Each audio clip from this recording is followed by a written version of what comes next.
Ben? All right, I call the town board meeting for June 10th, 2014 to order. So we can stand at 7:01. We stand for pledge allegiance.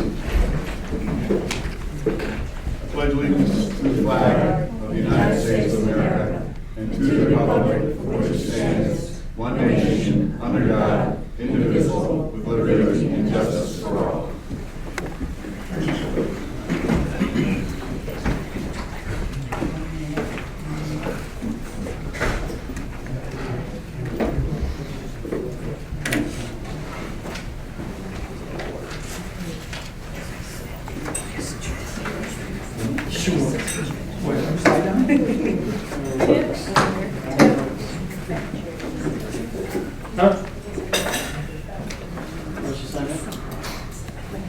All right, so we got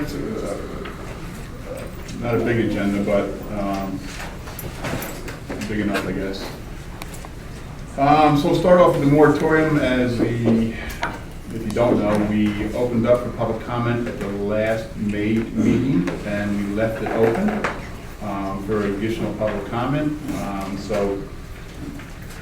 Without reading the whole moratorium, temporary law or local law, I'm just going to open the floor up for public comment at 7:03.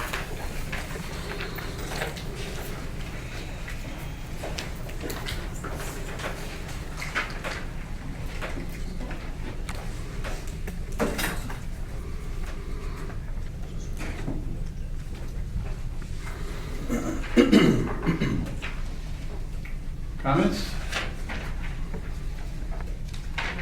One item we wanted to bring to the public's attention is we did submit our the law to the county for their recommendation, and that was about 45 days ago, which exceeds the 30-day limit. So we did hear nothing back from the county, so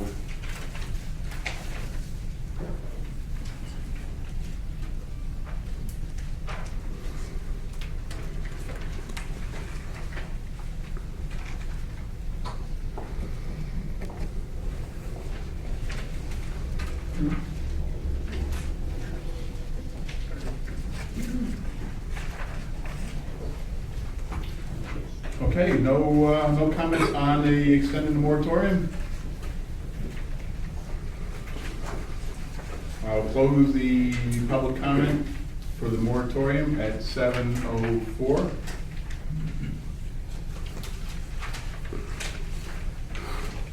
You want to go vote on the resolution?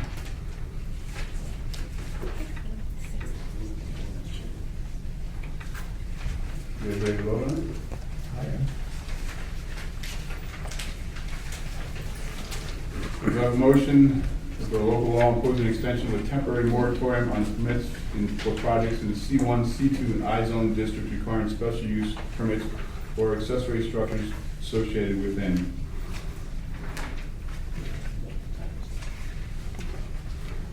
Do I have a motion? I'll make it. Second? Thank you. Councilman Esposito? Yes. Councilman Gray? Yes. Councilman Krasinski? Yes. Councilman Myers? Yes. And Joyce is yes. Resolution is passed. All right, we'll now open up the floor to privileges of the floor and public comment at 7:05. We read the rules. Every regular scheduled town board meeting, the public shall have the right to address the town board during the portion of the meeting referred to as privileges of the floor, which shall take place after the report to the town department and supervisor. Members of the public wishing to speak during privileges of the floor may sign a sheet before the commencement of the town board meeting indicating his or her name, address and proposed topic. Sign this sheet will dictate the order in which persons are recognized to speak and will assure the town clerk has correct spelling of their names and address for the meeting. Members of the public can restrict their comments to items of town business and to observe proper decorum while addressing the town board.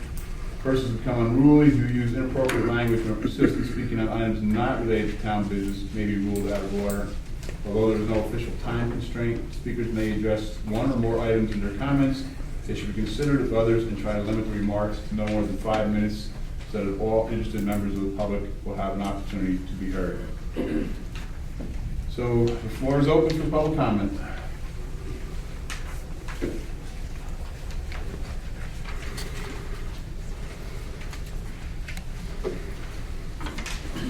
Good evening. My name is Diane Jankowski.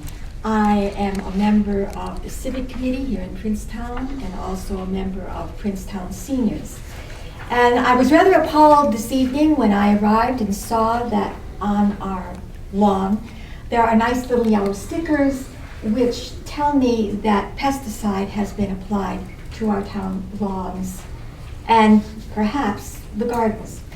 I guess I'm really concerned about that because I'm the person who designed the garden that goes around the gazebo. And along with members of the Civic Committee, we have done a great deal of work planting and recruiting plants from the town to make our community beautiful. On one hand, I applaud the town because we have moved forward to use such things as solar panels that will reduce our carbon footprint on the town, but to turn around and poison the environment by using toxic chemicals, I see as a step backward. Personally, I have allergies, and as a person with allergies, I will no longer be able to help out or work in the gardens because of my allergies. Also, on Saturday's paper, perhaps some of you saw this article, toxic chemicals on lawns pose threat to public safety. It was in the Schenectady Gazette Saturday. It was written by guest columnist Carol Kirk, and in it she describes the bad effects of chemicals. And also, she also mentions the fact that various chemical companies use different chemical compounds. And I wonder if the town obtained a sheet describing those chemical compounds. By law, the company which you hired is required to give you that sheet. And my recommendation is that the town take that sheet, look at the chemicals that are applied, do some research and find out exactly how toxic they are. Now, not only am I concerned for my health, but I'm also concerned for the health of the volunteers which will be working here. I understand that we have a group of people from the group home who are going to come down and learn how to read under supervision. They will be exposed to such toxic chemicals. And I guess my chief concern is this summer, for the past few summers, we have had a community activity where we show movies to children. They come, they sit in blankets on the lawn, they run through the lawn with their bare feet, and now they're going to have to do it with toxic chemicals in our environment.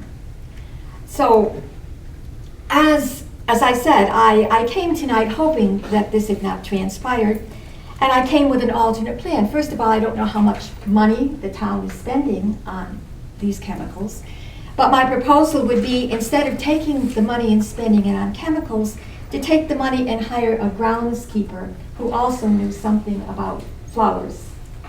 Last summer, I was terribly embarrassed when we had the movie event to see that our grounds were in such shabby condition. Nothing had been weeded. I realized we had a problem with the truck running over the gazebo. But mulch had been applied indiscriminately to the gardens, and obviously whoever applied the mulch didn't know that you don't mulch irises because they don't like to be mulched. And consequently, some of the irises that we had purchased with town money were killed by the overuse of mulch. So I would suggest that in lieu of putting poison on our lawns, we take the money and hire a person who could oversee the volunteers, know something about flowers and their care, so that what we have done in the past to make our town beautiful could continue without poisoning the environment. Thank you for listening.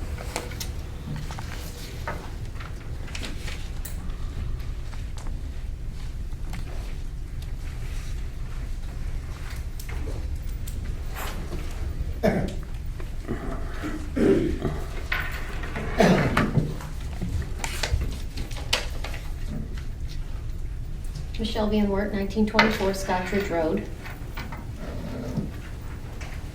current Town of Princetown Judge Norm Miller, in this public forum in May 2014, stated, "The judge prior to Will Reynolds," that would be me, Michelle Van Wert, "did not accept credit cards."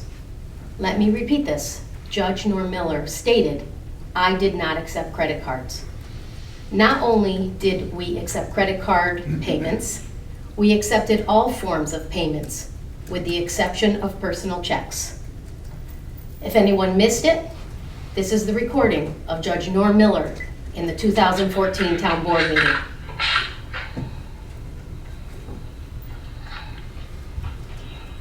Maybe it isn't.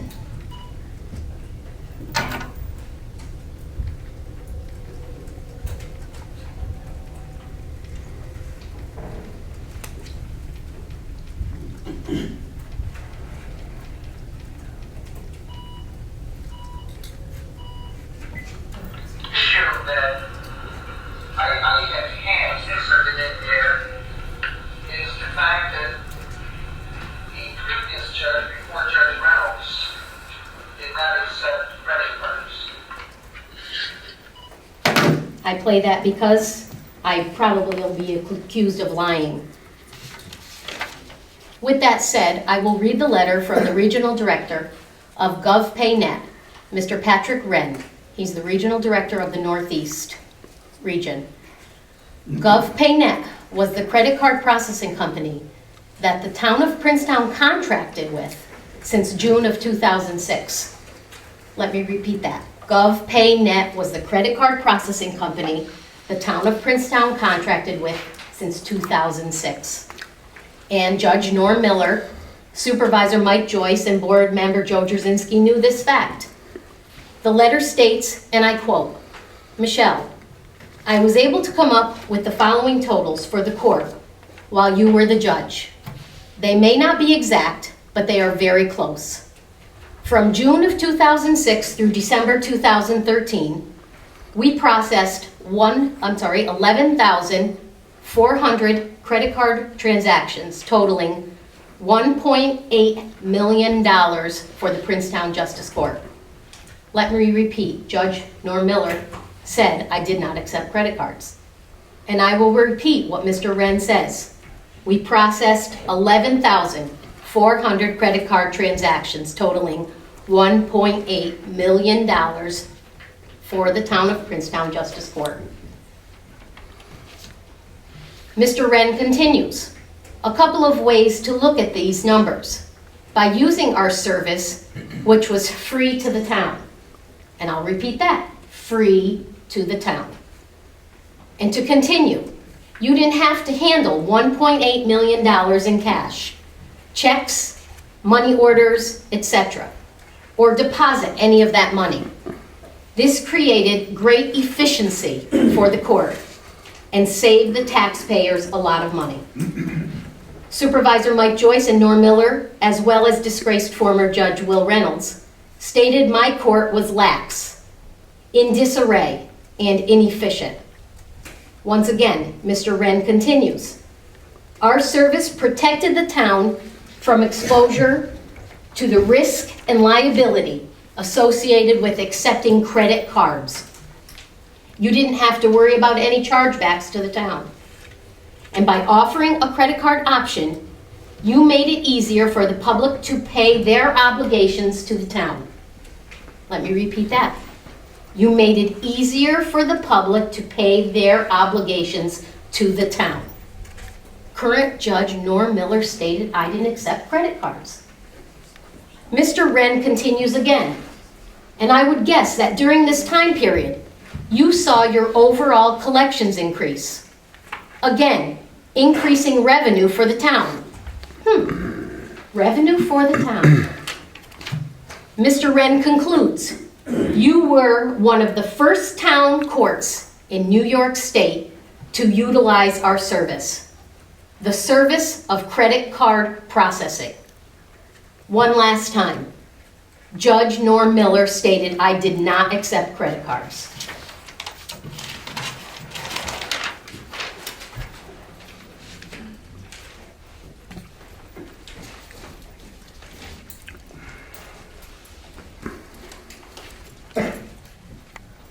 Norm Miller. I don't want to get into a political issue. The statement I made was because former Judge Reynolds was unable to accept credit cards in the court. And as he had mentioned, when he took over, everything was missing in the courtroom. So if the former judge accepted credit cards, perhaps she would like to explain where the credit card machine is. There is none in the court. We do accept credit cards, and most of the tickets are paid by credit card through the end system or online. But right now, the court does not have a credit card machine that's capable of accepting credit card payments at the time of court.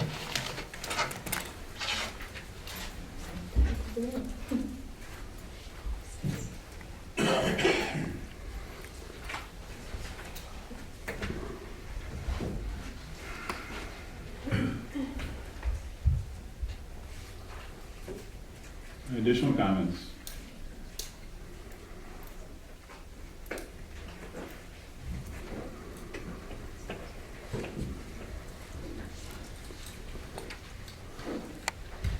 Mary Sue Reed, 962 Darrow Road. To the town board members, I understand that you hired a code enforcement officer or building inspector on the evening of the State of the Town presentation in May. Unfortunately, those present weren't aware that town business was to be conducted and left after the presentation, missing this discussion and vote. Therefore, I would like to hear some discussion and possibly a revote on this appointment tonight. And I have some questions for the board. Number one, what criteria did you use to choose this person for the position of building inspector? Number two, what criteria did you use to reject those candidates who were actually certified? Number three, under what premise did you determine that an uncertified person who isn't technically qualified is the best person for this important position? Number four, how did you determine that it is acceptable to pay this person the same pay that a certified building inspector with years of experience was paid? Number five, why weren't the planning board chair or zoning board of appeals chair included in the job interviews, since they are extremely familiar with the town zoning laws and would be working with this person? Number six, due to this person's close contact with other contractors in town, how much extra money must the town pay another building inspector to avoid conflicts of interest? And I just have a second topic of concern.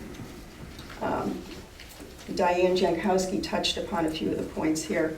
I and several members of the Civic Historical Committee are opposed to the town using herbicides and pesticides in the lawns and gardens. In communication to Lou Esposito, I notified him that on Monday, June 2nd, members of the Civic Historical Committee weeded some gardens and planted annuals provided by the county and perennials graciously donated by several residents.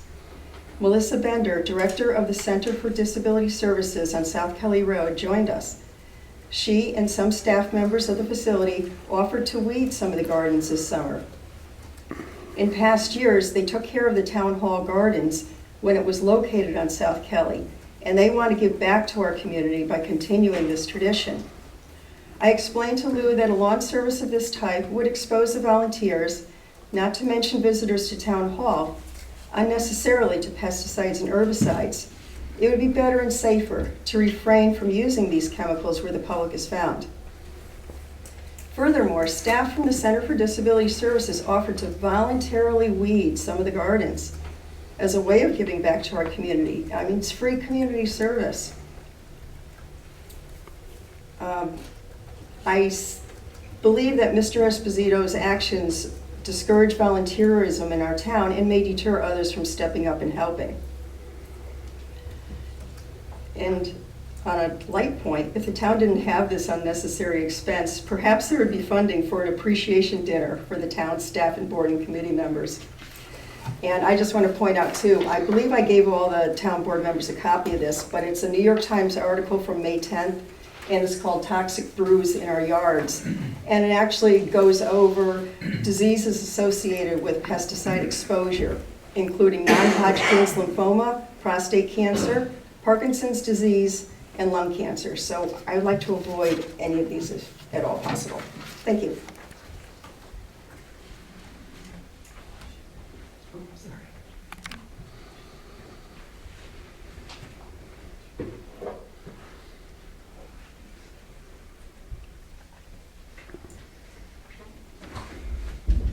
Additional comments or comments from the floor, privileges of the floor?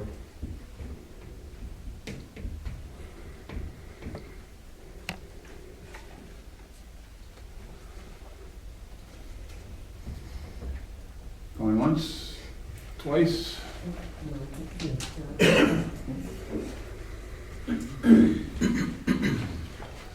Hi, my name is Lillian Teets, and I'm a resident of the town of Princetown, and I'm also Denise Teets' mom, who is hired by the town of Princetown as the mail clerk since, I believe, November 5th. She started with an internship program on July 1st and then was hired by the board, which at the time wasn't the same members of the board probably, but everybody voted for Denise. I understand, and it came to my attention that for some reason there are some people that are questioning whether the town should have hired Denise or not, and the legality of it. I don't understand what foiling means, but that's what I understand is happening right now. And so I wanted you to explain to me what that does for Denise and what is going on and why would anybody do this, because from what everybody I've talked to thinks that it's a great thing. We personally think that it's a great thing that the town did this. Denise works approximately 9 hours a week, and she gets paid minimum wages. Ida Mead is her immediate supervisor, and Mike is her immediate supervisor. Sandy has been working with her, and everybody's been great. And all of a sudden, we find out that for some reason, there's some controversy about Denise being hired. So could you answer that? Could you tell me what that's all about? If it's okay, Lillian, I'll talk about it when it comes, time for town council to respond. Okay. Thanks.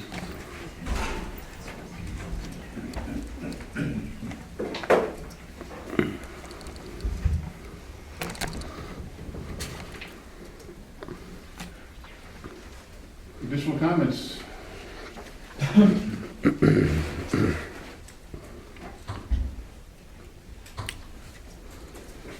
All right, we'll close privileges of the floor at 7:25.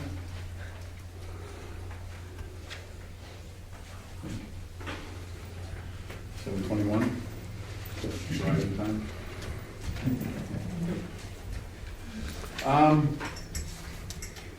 We do have a fairly, again, involved agenda, so I'd like to get some reports real quick. If we can just go through them fairly quick, that would be good. We'll start with highway. Yeah, first I want to thank the board for letting me have my original seat back. The town hall was built around this seat when I was in it. I just got away from it for a while. What I wanted to say was, I don't have to get up and walk to the thing anymore and talk there, I guess. I can talk from here now. We got a problem on the Patton Road. The rain washed out all this dirt from the top of the culvert pipe halfway across the road. And we own 700 feet of Van Patten Road. Dwaynesburg has the rest of it.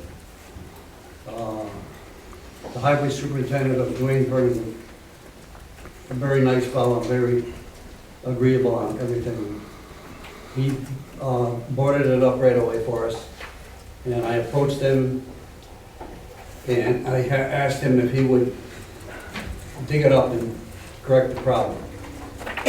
He did it for us. And we will get a bill from it, which is okay. We don't need 3 bids if we got other, like the county or another department do it for us. Now, we have to blacktop it yet. It's all fixed, did a nice job. I checked it today, and it's up to us to put the blacktop on it now.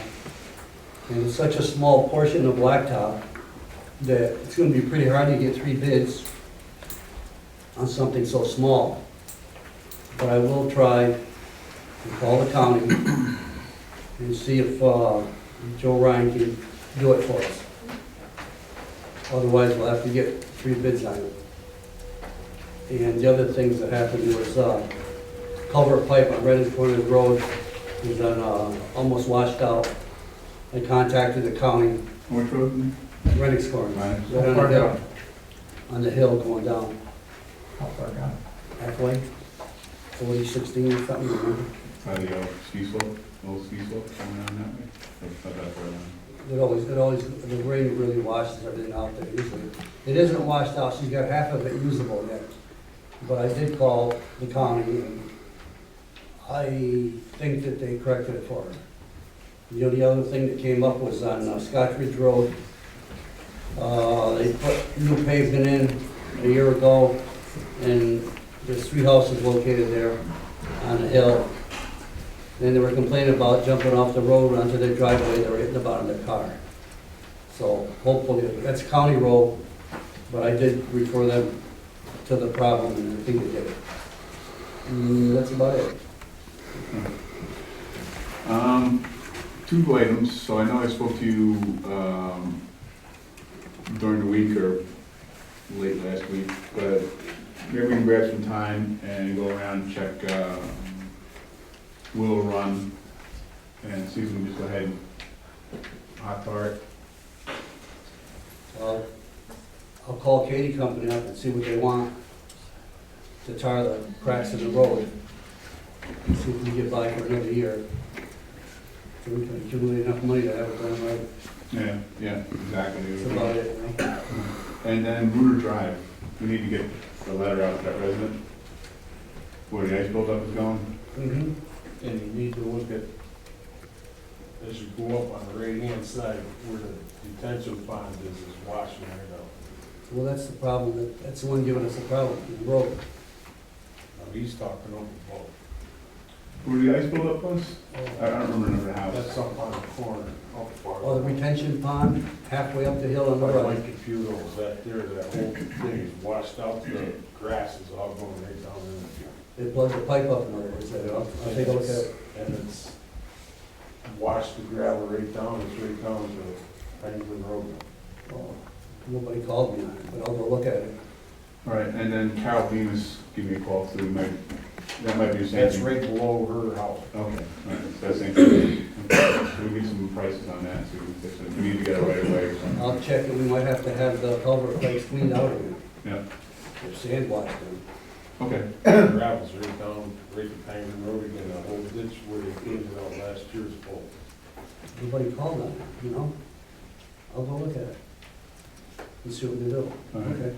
So we're gonna get Van Patten fixed, and you're gonna call Katie Company, we're gonna look at Willow Run and Princetown Plaza, just tar the cracks, all up and in. Looking it over, if there's something that the county can do for us, if it's a serious situation, we'll just have them do that. Mhm. We can save a lot of money for this year anyway, you know? Well, if it actually worked out well, then maybe we'll have enough money next year to pay straight out. Okay, sounds good. And then, so you can work on a letter for Rooter Drive, and then you would Carol Bemis' house, or the culvert there. Well, we'll have to talk to them and see, we'll have to go in their backyard and see what's happening. All right, if you want to, give me, a week's notice, I can take a vacation day and I'll ride around with you. Okay. We'll try not to get in trouble. Anything for Nick, Doug? Joe? Luke? Bob? Thank you, sir. You're welcome. You're welcome. Water Department.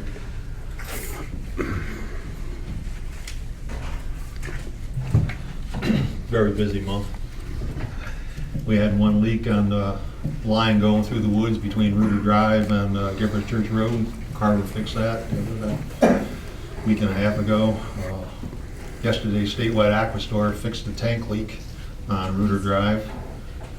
We had the PR, pressure reducing valves on Reuter Drive, Gifford Church, they were all rebuilt. Nick Cornier, is that one? Cornier organized Eagle Scout project, and Joe and a few other people. We painted about 100 fire hydrants in town. We supplied the paint I did for them and brushes, and they did a good job onto it. Saved the water department a lot of money and labor and man hours to go out and paint those. The 2013 water quality report, we mailed that out to all the residents of the water system. There are some copies out here on the desk if anybody wants. There's also hanging on the bulletin boards. Last week of the month, beginning of July, we'll be reading water meters. All residents should have their bills by July 15th. If you don't have one by July 15th, you should give me a call.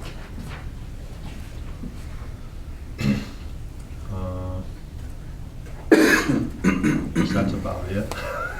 The water quality reports, can you maybe expand a little bit on that? So do you take it just at the well house and send them in, or you have to go around to like get, a random number of hydrants and pull the water and save the samples? Well, that's, it's the samples that are taken all year, either from the system, resident's house in the system, or the well house, the raw water, treated water. The state pulls some samples. All this is put in the report, tells levels for arsenic, sodium, lead, copper.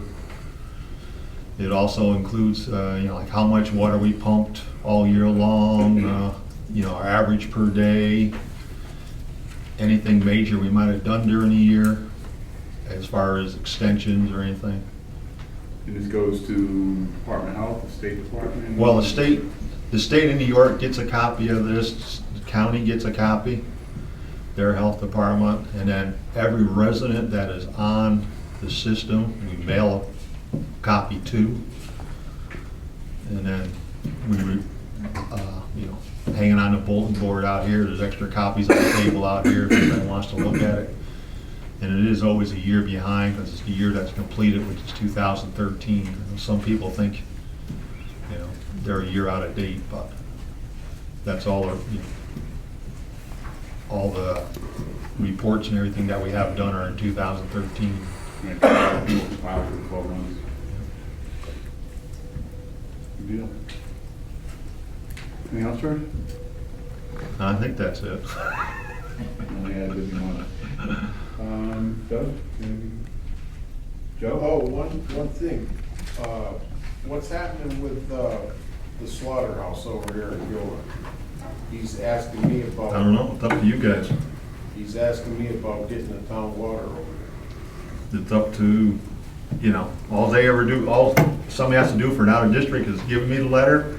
I turn the letter over to the board, and then engineering wise and everything He's told between me Gil. that he's gave you the letter. Yeah, and I gave the letter to everybody, and, We gave the letter to Doug Cole. Doug Cole should put the estimate together. I know Doug put an estimate together. Well, he said the guy should put up about $2,000 in escrow to cover engineering costs and everything else, and then they would go ahead and design the thing. Did they send him a letter telling him that? Because he told me he hasn't heard nothing from McDonald or anyone. I don't know.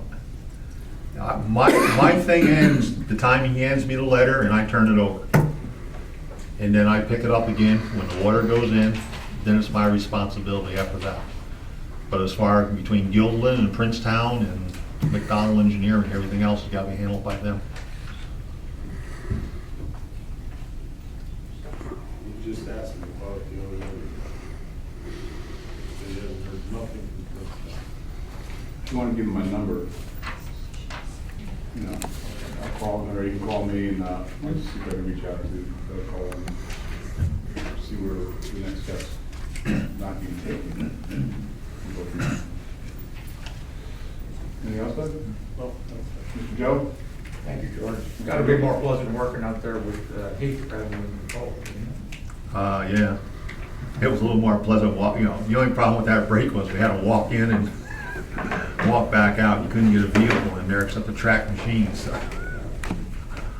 And thanks, Lou? And the solar's working good, so. No, George is gonna put the flagpole, the flag back up. This is, he said he would do that, change the road. I told him I didn't. You don't have one. There's 2 or 3 new ones still in here yet. Excellent. Bob, anything for you? No, thank you. Thank you, sir. Okay.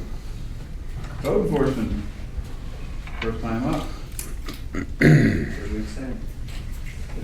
all day on Got the permits all up to date. There's 3 sitting on the desk there. Collected $1,175 so far in fees. You got 1 pole barn, 1 porch, 1 shed, 4 solar panel setups for the roof, 1 garage, 2 in-ground pools, 1 above-ground pool and a demolition permit. And there's 3 more solar panels for the roof mount that I gotta get done tonight.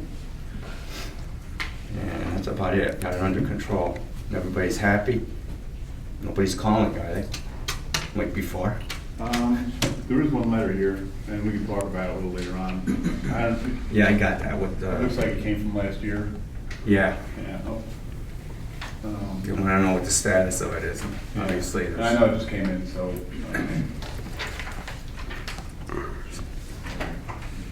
Something about a lot of garbage. Yeah.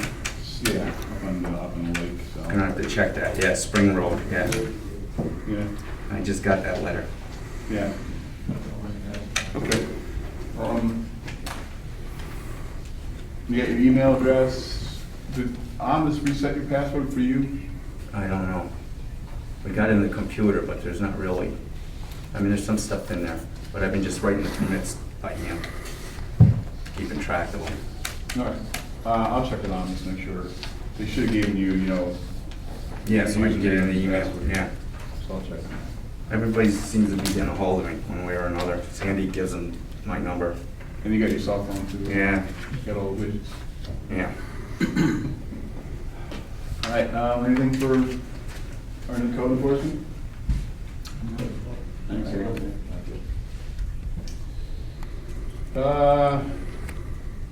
Dog control officer is not here. I don't think we've actually got much to report. Town planner. The planning department has been working to keep up with the projects for the office. This past month, the planning department has collected $1,055.50 in revenue for regular projects. The department has implemented the new billing procedure whereby I fill out a billing request form on the night of a planning board meeting with the hours from the professional staff. Then I pass the sheet along to Sandy the next day and she sends the bills to the client. This will make sure that we are on top of our monthly bills so we don't keep reviewing and spending time on projects that are not up to date with the money owed to the town. I've generated a fee comparison chart for the town board consisting of fees charged by other nearby towns to compare our rates, and the chart is still in the initial draft form and Mike's reviewing it. The ZRC committee is finalizing the definition and locations of the proposed hamlet and gateway districts for the town. And we're just moving our projects along and answering phone calls from residents. Just to touch on, based on, you know, for the town board again and for the residents, so, you know, we put this process in place now, so at the end of either the zoning board meetings or the planning board, that night we total the costs, you know, per the applicants, and we get the costs right then from the engineering or the lawyers or whatever the costs associated are with that, and then hand them to Sandy, so we go out and we those go out immediately. There's a lot of churn in the last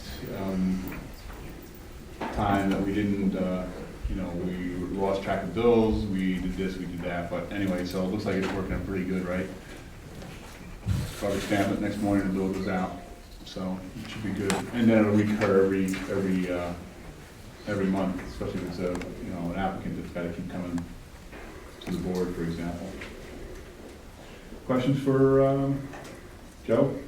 No, Lou? thank you. Bob? Good, thank you. Thanks, Ms. Laura. Town clerk, Sandy. Were you going to talk about the correspondence that we received about the road being closed? I guess that'll be my report. You know? I gave it to you. Yeah. So there is we got a note today, or yesterday, I guess, from Joe Ryan that they're closing Lake Road, County Route 88, right off of 159 on Mariahville Road, up to Tidball Road, starting Monday, June 16th, through Tuesday, June 17th. So it's probably actually in Dwaynesburg, but for any of the residents that are up by Lake Road there, that road will be closed. Unless you want to talk. Anything else, Sandy? No. All right. I think that's it. We can go to the board. We can be sort of, Justice. yep. Okay. All right. Doug, town board. We can be brief too, sorry. Mr. Joe. I've got two things. First is to thank the Civic Committee for all of their effort in making the grounds beautiful. And I know Linda Kusick brought in some hostas, Diane brought in some hostas from their property, and we planted them around the trees. And it was just a great effort. And I just want to draw attention to the Civic Committee and really fine work that they've done. The second thing is to thank Marv and Mary Jane Blessing for their encouragement. Marv is a former police chief in Pine Grove. Fire chief. Fire, what did I say? Police chief. Sorry, Marv. Sorry, Marv. I downgraded you there.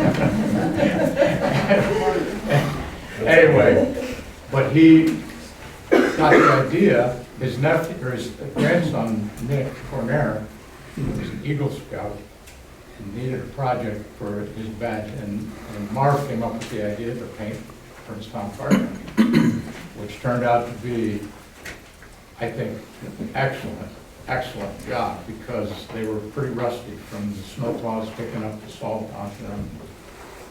The one in front of Doug's house was really rusty. But anyway, Mark and Mary Jane, thank you for your ideas and your effort. That it? Yeah. All right, Mr. Lou. Start with the state police, their air conditioning unit went out. Mohawk came over, they recharged the line again, they fixed the leak, but apparently there's no low limit shut off on it. The compressor went bad. We have to replace the unit. They only have air conditioning in one half of the building. Mohawk is going to do it. It's going to cost $2,400. They're going to minus out the $500 that we had paid for service calls, because the unit costs $2,900. If we just replace the compressor, it's $1,800. I told Mohawk that they should go ahead and replace the whole unit. We've got another leak up in the attic of the over the garage is leaking, and that's going to have to be repaired. Talked with Sergeant Donato. He has been written up by his commander, who's ever in charge of that, his boss, and numerous times about the problems in the building, the garage floor, that has to be done. The rug has got to be replaced in the hallway, and the flooring in that front room has got to be done. I've got an estimate over here for the just to replace the upper roof now, because we're not going to have enough money. I've talked with the different contractors, and we both agreed that the hip portion of the roof, which is the shingle portion, We can get by with another year, but we definitely have to do the flat portion of the roof. I've got 3 estimates over on it. I recommend that we go with the 2-stage approach to this. It's 1 layer and then another layer on top of it. American gave us a price. It was lower than what Shears Contracting is, but Shears is going to put on a 3rd layer.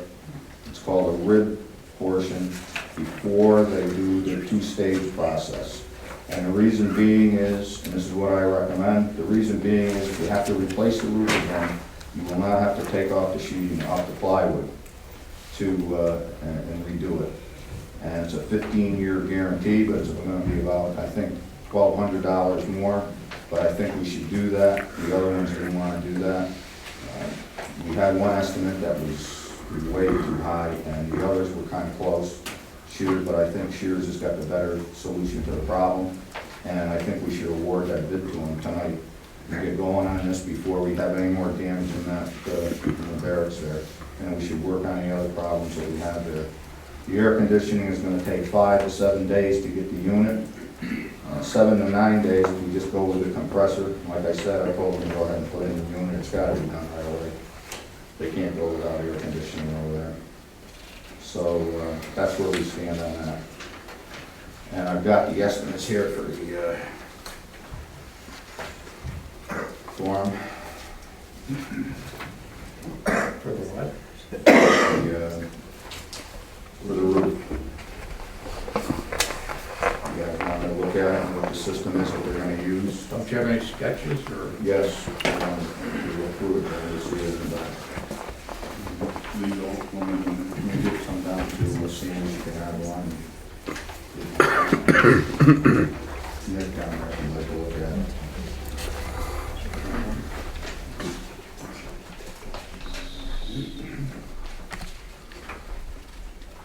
So the other 2 are the same? No, the other 2 were way, well, the one contractor that did on it was way out. There's no sense even talking about it because he was much too high. The combined roof was like $32,000. I mean, just the flat portion of the roof was way out of line too. I think because it's a municipality, I think that. What is this, That didn't come out too good. It's a it's on one of the pages here. It's a 2-stage, it's a 2-part system that goes down. You'll see it. It's a sticky portion. Instead of doing a torch down roof, they use this. This is a better than torching it down, heating it. I don't know what a torch down roof is. Well, they heat it, and then they put the tar paper down, and they put the film over the top of that. Okay, that's called a torch down roof. That's how Bond Funeral Home burned twice when they were doing it. While they were working? Yeah, the building caught fire I twice. remember that. That's what they were doing, they were doing the roof. But I think it's a better system. I don't know, Doug mentioned it last time, he thought it was a better system too. We rebuilt Bond's Funeral Home when I worked for Quick. So do the other contractors do the same? Yes, and they were too high. Or the one wasn't, he was lower, but he's not gonna do the extra sheeting. And if he does it his way, it's gonna, if we have to replace the roof again, you're gonna have to pull up all of the plywood and take that up. This one, we will not have to do that because he's putting this perforated sheeting down, nailing it down before he puts the first layer down. So it's a 3-stage. So it's a different scope of work? Yeah, it's a little bit, and it's a better, and the other one didn't want to do that. He didn't think it was necessary, but I think it's necessary. What about the 3rd guy? He's way too high. He didn't even want For the same scope of work? Yeah, he didn't want to even get involved, and he thinks that the torch down roof is the way to go. We can't keep going like this with this roof over here, and it's leaking. We just painted the inside of this building, and now we've got these other problems with it. It's got to be corrected.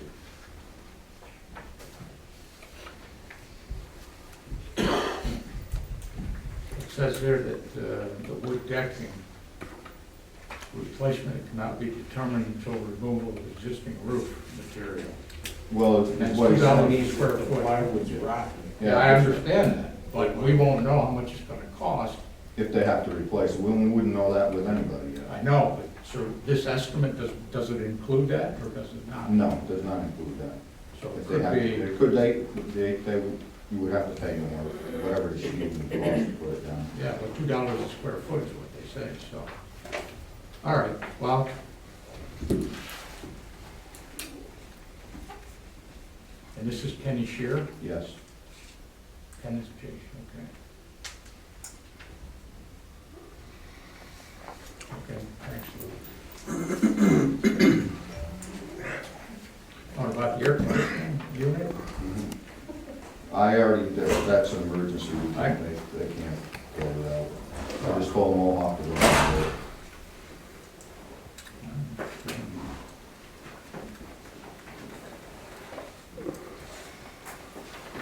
All right, any questions for Lou? Well, I'd like to address what's going on with the town hall here too. I mean, are we gonna award this tonight, or what are we gonna do with it? I think we should get this out of the way now, put it to bed so we can get a hold, so I can get a hold of Ken and have him, put it on his calendar. It's not gonna be done right away.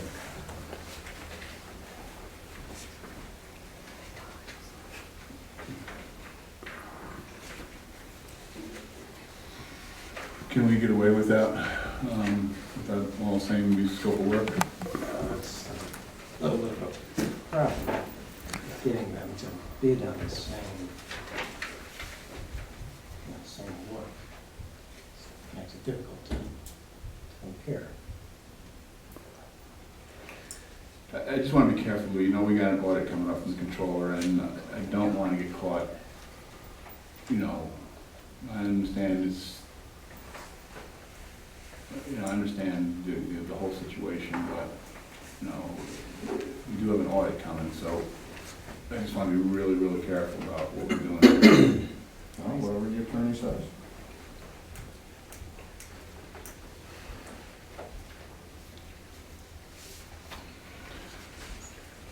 Do we want to redraft a quick scope of work and?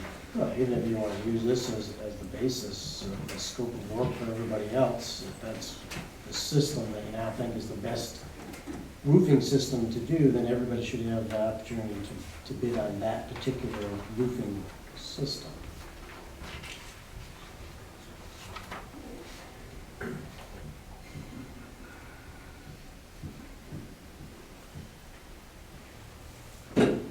I don't want to highlight to it, we have an audit coming up, but that doesn't, I don't want to imply that we take shortcuts, so let's stop that right here. Yeah, So- I'd like to understand better. I want to go up there and take a look at it. Does Kenny Shear have a soft copy of this, Lou? He's got that copy. Huh? He's got it. He sent an email to me. Can you forward it? And I can try to cut and paste and make a scope of work. And then just send, well, obviously we have his, but we can send it out to more people and see how it lands. I'll just send it out to the other one again, and I'll just tell him we have to have it with what he's saying to do. And I'll get another contractor, I'll send it over to American. American's the one that came up with this system. That's why I liked it when it came up and we walked the roof. If he wants to put the third layer down and he can meet his estimate, then that's fine. Do we need a written scope of work? You know, it'd be best for everybody to know exactly what it is, so that we get the same thing. And the option for, if they have to put the decking down, everybody should specify how much they're gonna charge for that. So, but it's really just the stuff on the first page here, and whatever additional cost there is, like the wood decking. And the warranty, right? Thing is, they won't know until they tear the roof off. Yeah, but just so long as somebody doesn't say, we charge $5 a square foot if we need to replace it, as opposed to $2 a square foot, so you can do a full comparison.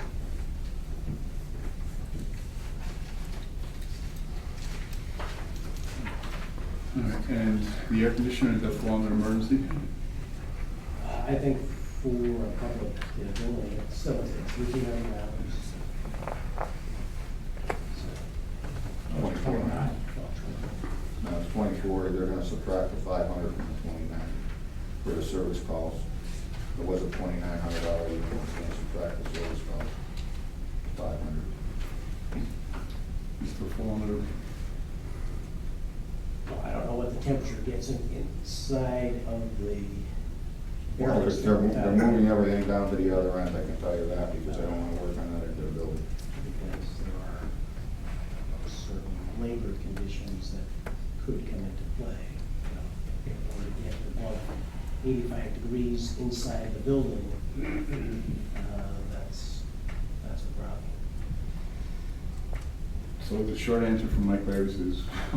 Because of the time of the year, I think it qualify.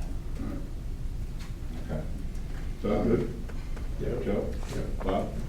All right, I'll redo this and I'll have a couple more contractors bid on it, but. Well, can we see it? Make sure that, you know, apples and apples. Contractor A, B, C. Okay. Because, you know, it's like the CDX plywood there, $2 a square foot. Like Mike said. talking about the air conditioner. No, I'm talking about the roof now. Oh, you're talking about the roof. Yeah, well, for putting out 3 all bids, that's all. Right. Probably good. Send it to Mike and we can just. No, I know how to do it, Joe. I can handle this. This is not a. Well, all right. Send us a copy too, so that we can see what's going on. All right, so the actions, Lou's gonna send out the scope of work. We're gonna go ahead and award Mohawk the air conditioning replacement. Quote on that? Yeah, it's 20, oh, I got it left at home, because I just talked to them on the phone. They sent it over to me and I didn't print it up, I forgot. But it's 2,900, it's gonna, the unit was gonna cost. They're gonna minus out what they did in service, right, brings it down to 2,400, we don't pay the tax on it. So, I think that's the way to go. And it'll be done, we'll have it done in probably 5 days. He said, well, as soon as they get it in, they'll come over and put it in, put it on top of the list. All right. And then you got other things you wanna? Yes, I don't know if they removed the gazebo top. Harry, that's been doing the gardening around there and trimming the shrubs and stuff, he took it out. Anybody knows? He's doing gardening now?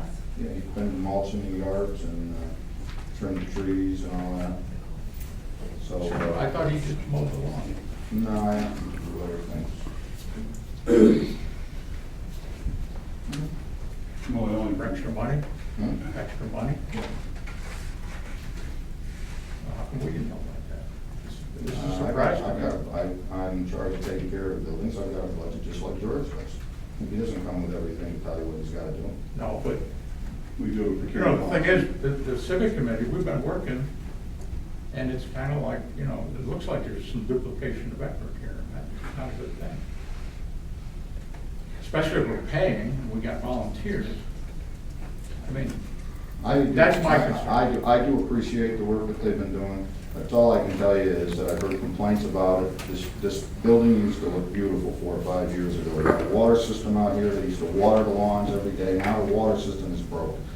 It's frozen. When they did the solar, they ripped up one of the lines. That's broke. There's a line broke out by the road. All of the sprinkler heads are off of the system. The pipe is broke in the back now.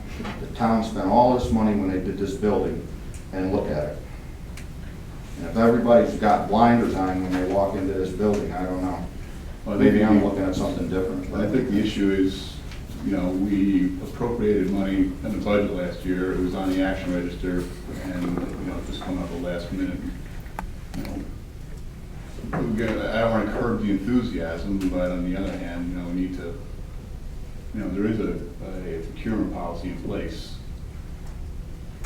you know, that we all enthusiastically endorsed. So, I mean, just be nice to let us all know we're, and again, I don't want to curb the enthusiasm, but on the other hand. Yeah, I mean, it's a surprise to me that he's doing drugs and other stuff. There was a civil service position for the gardener. We used to have a gardener on one of the, on payroll. Probably really a laborer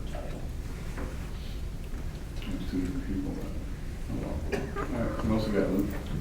I'll address the raised concern about the town hall. If the board doesn't want me to spray anymore, I won't do it. I don't know how the rest of the board feels, how Doug feels, Joe, or you, Bob. If they say no, I just won't do it anymore.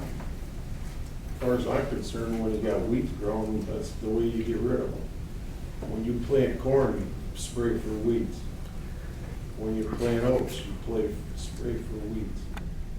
I know, when you grow tomatoes, the farmers spray for them to keep the worms off. I know. Apple orchards get sprayed. And if you don't wash them, And we sprayed in the building, workman came, sprayed the building. Got because ants in we've the got- building and they sprayed in here. They so sprayed what all in difference through is here it? with pesticides. Same thing. Was told to do that. Was told over there that we got rat poison all the way around and mice poison all the way around the building. They put traps over here to keep the mice and the rodents out. So I don't know. You don't want me to do it, I won't do it. I don't know. well, this customized turf services, it's $165. And I noticed that $90 is for services and then 75 for some unspecified charges. Yeah. What are they? They sprayed the beds. The beds, flower beds? Mhm. Are you kidding me? I was out there digging with my bare hands. When did you do that? June 2nd, wasn't it the 2nd, Diane? He just sprayed. Well, son of a gun, that's bad, that's bad. I'm totally against that. I mean, we got volunteers coming in, well, we can't do that. I don't. If the board doesn't want me to do it, I won't do it. Oh. Doug says he did, he No, said no, yes. that's As far as bad. I'm concerned, spray it. Yeah, well, that's wrong. What about the children? What do you think you do when you go by apples? Doug, I know, I know. You don't buy vegetables, you don't spray. Come on, If you Doug. don't spray, you don't have nothing. You know, You understand with kids coming. I live on a farm. I understand. How long does one of those spraying things, when they spray the chemicals, how long is something like that? 2 days. Once it rains, it's gone. I was gonna say, once He it said 2 rains, days, it's you up gotta and take wash the it. signs down. I don't know, I'm just curious how long it stayed effective. That's kind of upsetting. My son went to college for this stuff, and he says the stuff that they spray, you could almost drink it. Ah, Okay? your son goes for computer science, right? No, my son went for college for running a golf course. What do you think they do at the golf course? Anybody that plays golf, they just sprayed it. I watched them spray it the other day. I know. So what are you telling me? They don't spray? I'm not telling you, no. I'm worried about public safety in this town hall ground. That's what I'm worried about. I noticed that the safety guard was off of the lawnmower. I'm saying, what the hell? You know, if it picks up a stone and you're walking by it, no, that's not, what's going on? What's going on here? I don't like what I'm seeing. It's like, especially, I was out there. I mean, I appreciate what you're doing, Lou, but I'm dead against this toxic shit, pardon my language, out in our, right in our midst here. Well, I don't know. I think we should spray, but I don't know how, Mike, you didn't make your comment, neither did Bob. Well, I think whatever we do, we've gotta have the town hall looking good. It's gotta look good. We've always had it looking good, and it hasn't been kept up as of lately. You know, I mean, I don't know. I mean, if we can have somebody pulling weeds out there all the time, you know, week to week, or however often it's needed, you know, that would be one thing, but I guess I don't really have. Well, if we spray, all those volunteers are they're not coming. They're not coming. And that would be a shame. You know, I'm not opposed to the volunteers, but I guess I would think that if these companies. How can you be opposed to volunteers? I mean, it's a community. This is No, I like, know. it's really important. But I do like to have the town hall looking good. Of course, and that's what the purpose of having the volunteers go, is to make it look good. And it'll look better and better. Let's have one meeting, please. So Bob? Your thoughts? No, as I was saying, I'm not opposed to, volunteer, and I think it's great, and we should have more of it, but, I mean, up to this point, it's kind of gotten out of hand, and, What's gotten out of it? well, the looks of the town hall. So I mean, if we from get what the it used to vol- be, I mean, we haven't really put a lot of money into keeping it up. I mean, If we have volunteers, we don't have to put a lot of money. well, right, but I'm just saying, I mean, what's the problem with getting rid of the weeds once, twice a year and, having things look nice? I told you what I thought. I know, but I think that if these chemical outfits, they probably got state regulations, and I don't think they'd be able to be spraying all these chemicals if it was really that hazardous. I think that's why they put warning signs on the lawn, but Well, yeah, they don't want you to go down eating with this stuff, but I don't think that after a couple of days it's gonna, I mean, I don't know that much about it, so, but I So guess I if we- never really, So that doesn't make it okay, Bob. exactly, I'm just giving you my. We don't know that much about it, and that's what's scary, because we don't. Right, so yes or no, Bob? I'm okay with it, You okay with spraying? yeah. Okay.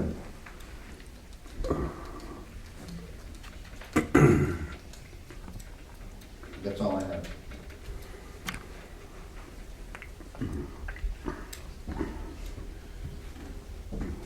No. So again, I don't want to not curb your enthusiasm, but, it was actually on the action register. It's a planned summer program since January. And just dropping this stuff on us in June. Especially, It wasn't dropped on in June. I brought it up at the last town board meeting, not one word was said. I don't remember doing that. One word was said. I do Bob, not you remember you that? saying that. Bob, do you remember that? But we discussed, we talked, it was brought up last, of course, I wasn't at the last meeting, at our gen meeting. No, it was at the last town board You- meeting. Okay, This so has that been wasn't- dropped on us June 10th. I'm totally surprised. I said it right here at the last meeting. You can go look at the tape. All right, maybe I was sleeping. so again, all we're asking is just some notice, Lou. We do a procurement policy and some discussion. We should all be involved, especially if chemicals being sprayed. Again, I don't want to curb the enthusiasm, but,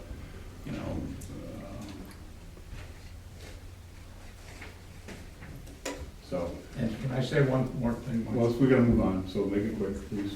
It's just that if they're gonna spray beds, I wanna see it in the vouchers. Unspecified charges, no, that's not acceptable. I wanna know what we're paying our money for. Did they give you the list of chemicals? Yes, we did. I had one. So, Bring me. so who's been reaching out, who's been talking to the Center for Disability? Is that Mary Sue or Joe? Yeah, Mary Stewart. So you wanna talk to them and see what's, Yes. there's, if you wanna lose them. Can they work the other beds? What other beds? Well, the gazebo, not that there's a whole lot of beds, but. They do all of them, Lou? They did, so the gazebo, this one, All right. Let's move on. For myself, Lillian Teets addressed your concerns. So there's been foils. They're, foiling about, Denise, whether she's got a,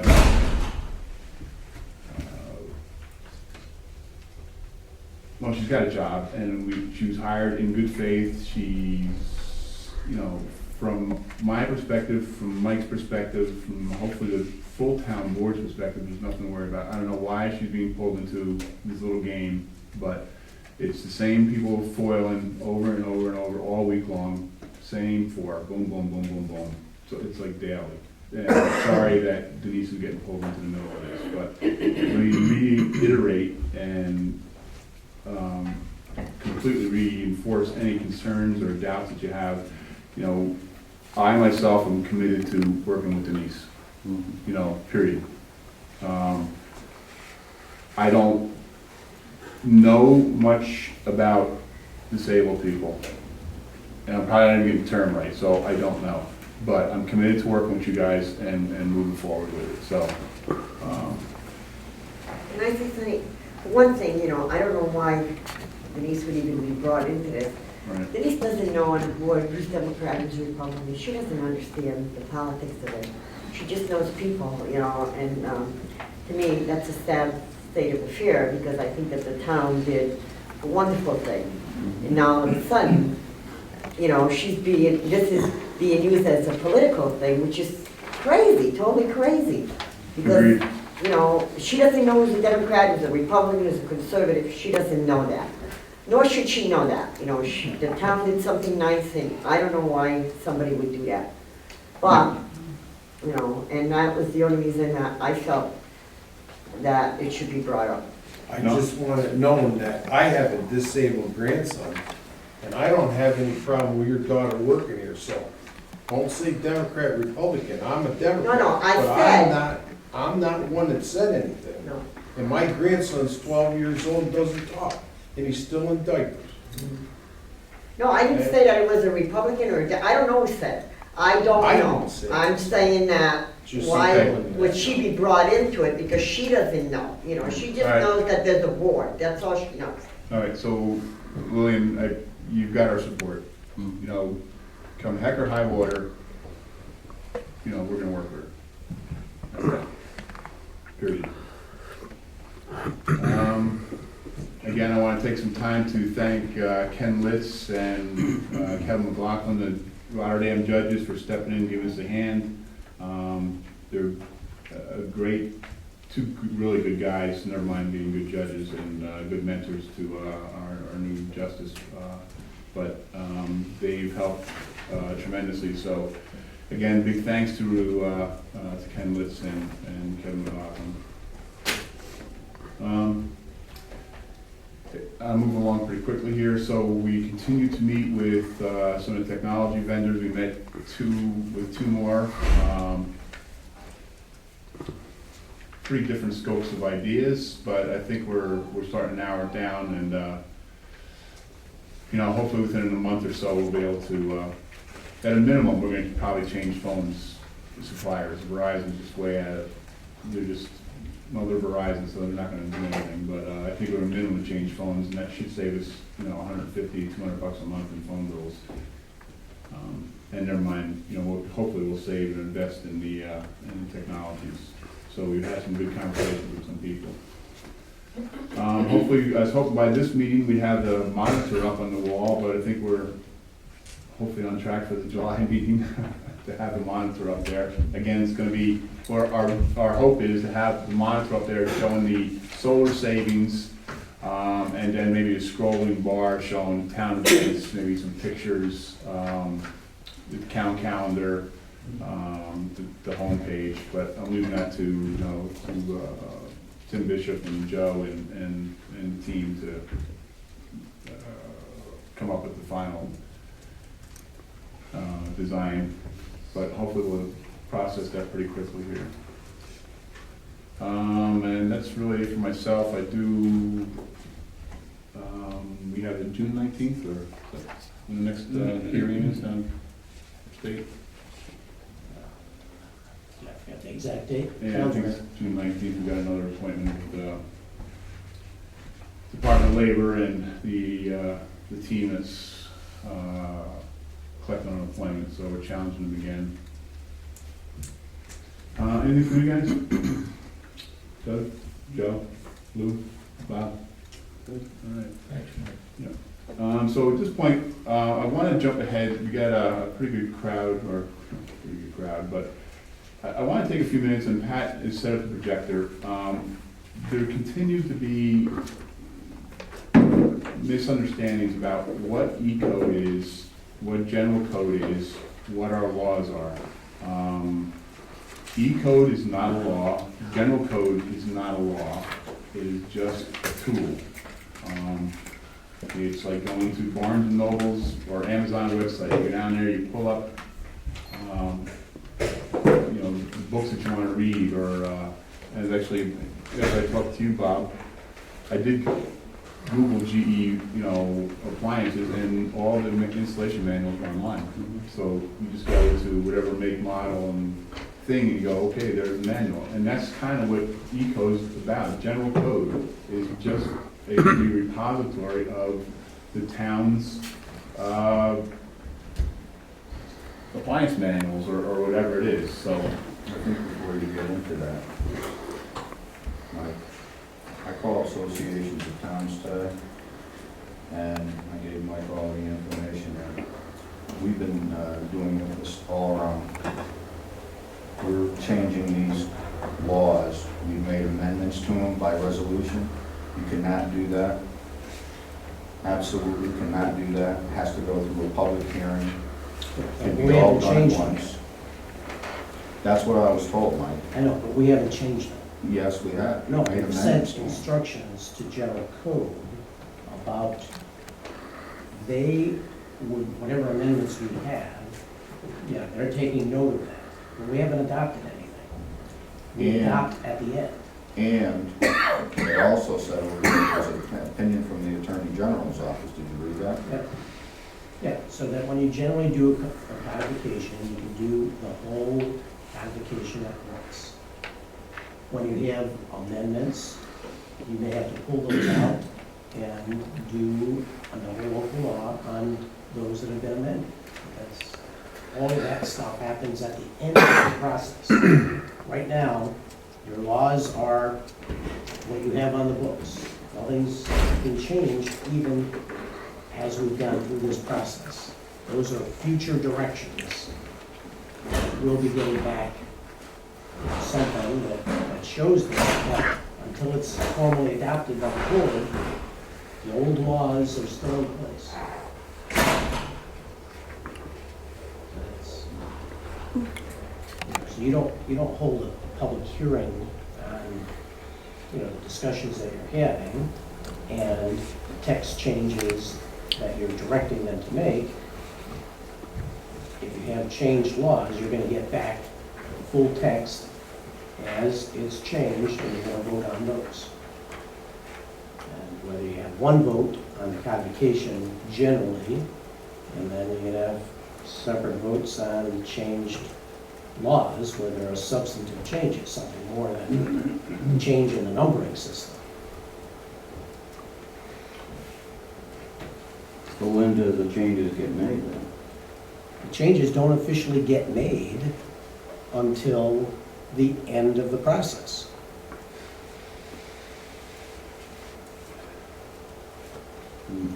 We took stuff out of some of them and threw chapters right out.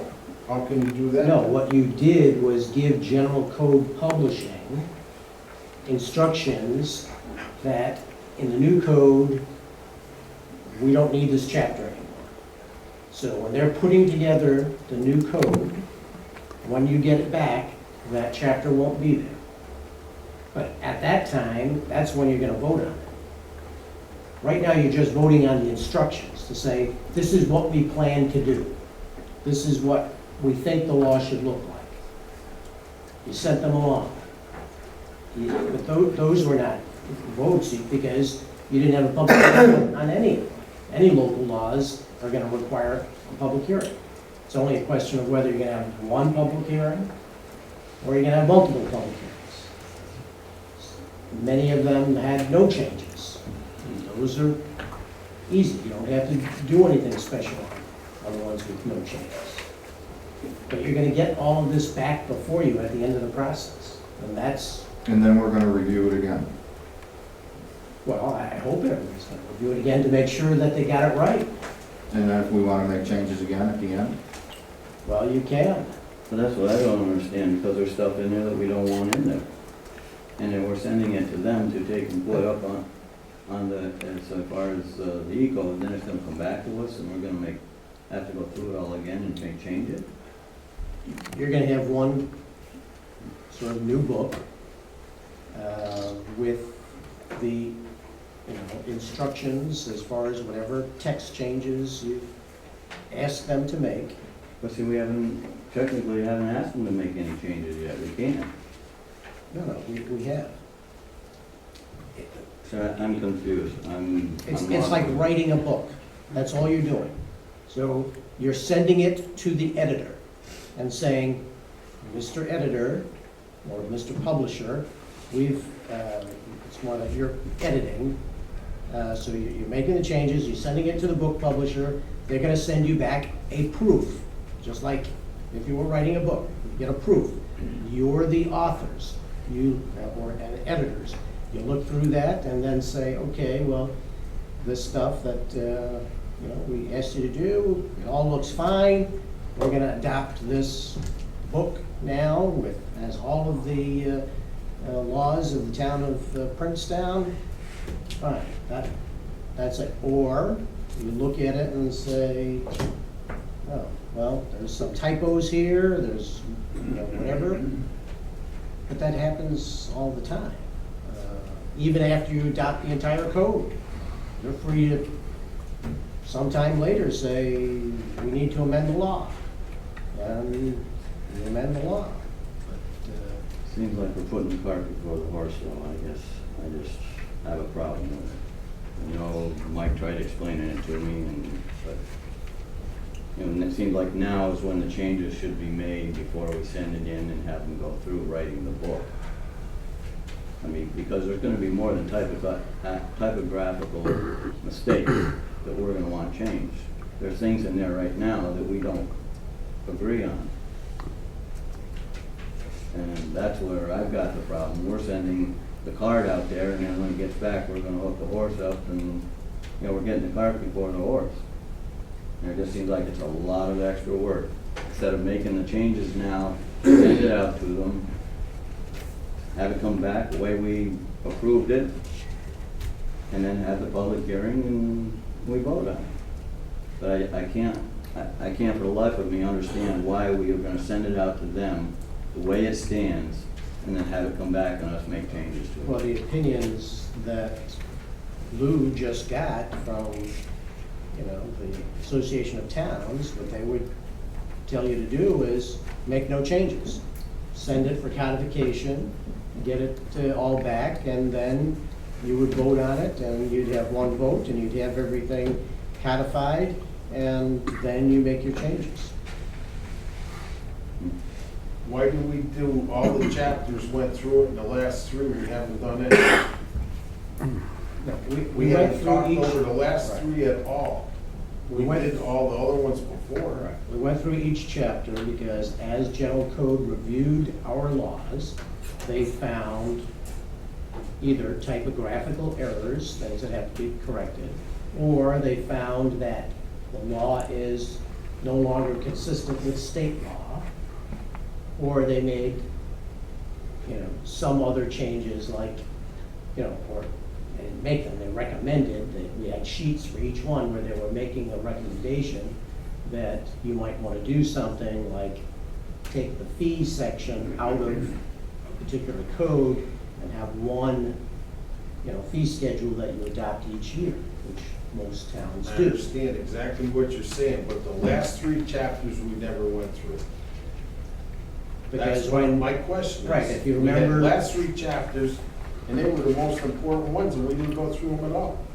They just. right, if you remember that meeting and the planners were sitting here, then there was a discussion, a lot of people had issues about those three chapters, what changes other than typographical or those types of changes that General Code was recommending, that what the discussion was about was changing the substance of those laws from what they are now entirely, or in a very substantive way.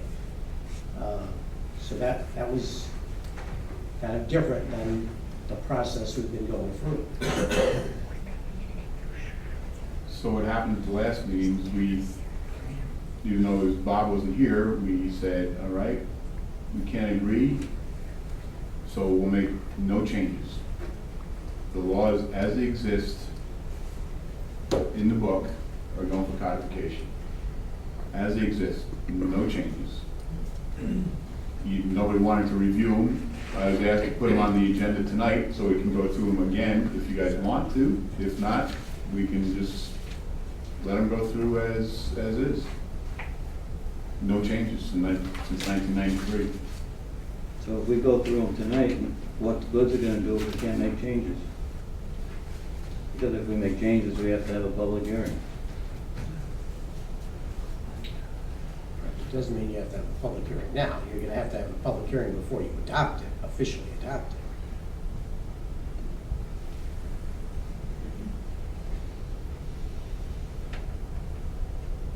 So, I don't know, Paul, if you want to, I mean, Yeah, if I Paul can. and the ZRC. Yeah. Guys, what you got back was this book. And this book asked for very few changes. In the first section of the three that you're looking at tonight, there were 5 suggestions. The first one, because none of this was approve or disapprove of the law. This stuff was all strictly, do you want to make this change or not? Here's site plan review. Number 1, and I'm going to just read because it's exactly that long. And it says, Section 137.3b refers to double-family dwellings. The term defined and used in Chapter 200 zoning is two-family dwellings. So here's your choices. Decision: change double-family dwellings to two-family dwelling, or revise as follows. And it has a blank space where you could write in a new revision. You might want to do a So bilingual you're changing version the of the local law, law. right? You're And then changing the local law. yeah, you might change it You to. can't change the local law. These are the decisions you're asked to make in order to just make this make sense. It says double family, and they suggest you change it to two family because that's the one that's So we're defined. changing the local law. Yeah, And you're we're doing it- changing and we're those doing it words by in it to make. resolution. And you can't do it by resolution. This is what they're asking you to do, and I throughout, know what they're asking us to do, but I was. they're not told you asking can't- to make any changes to the substance. When you of any change of the law, you're changing the local law. You can't do it by resolution, I was told. Right, but you're not We're doing not it. changing. You're just, You're making if you consider a that a recommendation substantive to general change to the code law, To put this in text so that when it comes back, you will adopt it. Prepare the This is- necessary text changes for local law for adopting the new town code. It just says we're preparing the text. yeah, just text Scratching out changes. resolution and putting in another word. It's not substantive, it's just, That's not a substantive change, changing a I word. didn't I didn't say that. Okay. But another attorney told me that. No, I I'm not an understand, attorney. and I'm I only agree telling you what I completely was with that told. point of view of the attorney. You should not make changes to the local laws. That doesn't constitute, in general code's opinion, that doesn't constitute a change to the public law. It's a trivial thing. The next one is about the difference between in one law it says 45 days and the other it says 62. You should You're be changing consistent. the law. There's 2 laws right now in the books. One says that this period has to be 62 days. There's another law also on the books. It says the same period has to be 45 days. Don't you think we should change the law? Or you want to leave it the way it is? Fine, choose the third for all of them. Just say leave them all the way they are. But it seems like these are very simple, sane little changes. They're not substantive changes. We're not getting into what laws you like or don't like. We're just doing the trivial little things that correct the text. I don't know how else to say it. You could probably say they're just recommendations for your consideration to make these changes, and once you consider it, you put it before a public hearing to be adopted. This is just cleaning things up so you don't have discrepancies. We had a lot of trouble when we were dealing with our latest ZBA. Yeah. And the door was open. If any of this stuff is contradictory or not consistent, then you have to rule for the applicant. And there's a lot of contradictions and inconsistencies here. So it really is difficult to enforce these codes as they're written. So why we go with someone like general code and e-code, because they point these things out for your consideration to adopt. They're not changing them. They're just helping you in the process of getting it cleaned up. So we're actually changing the way the wording Eventually, is the in there. law When you will change. change. You are I was told- considering, I'm only telling you what I was told. They said when you change well, the you're not wording. changing it yet. It's a consideration to help clean it up, to strengthen these things. So then You why aren't we are going through gonna the change last them three later on. chapters? You're gonna change it later on. All right, so let's have it. So we can go through the 3 chapters if you want. And look at the recommendations that General Code has made. Paul just read off 2 of them for 2 chapters. Those are the changes for 2 chapters. 60 to 45 days, or vice versa, whichever it was, and then multifamily to 2-family, or that might be vice versa, but that's it. There's otherwise no change to the existing law. And again, we're not changing the law. The town of Princetown hereby directs General Code publishers to revise the zoning chapters reviewed and prepare the necessary text changes for local law. So all we're saying is, like, you guys do the typing, we're gonna make the recommendation, but you guys do the typing and put it up there, and then when you're all done, hand it back to us, we're gonna proofread it, make sure all spelling's right, and then we'll pass it. They're just doing the typing. We're not changing the law tonight.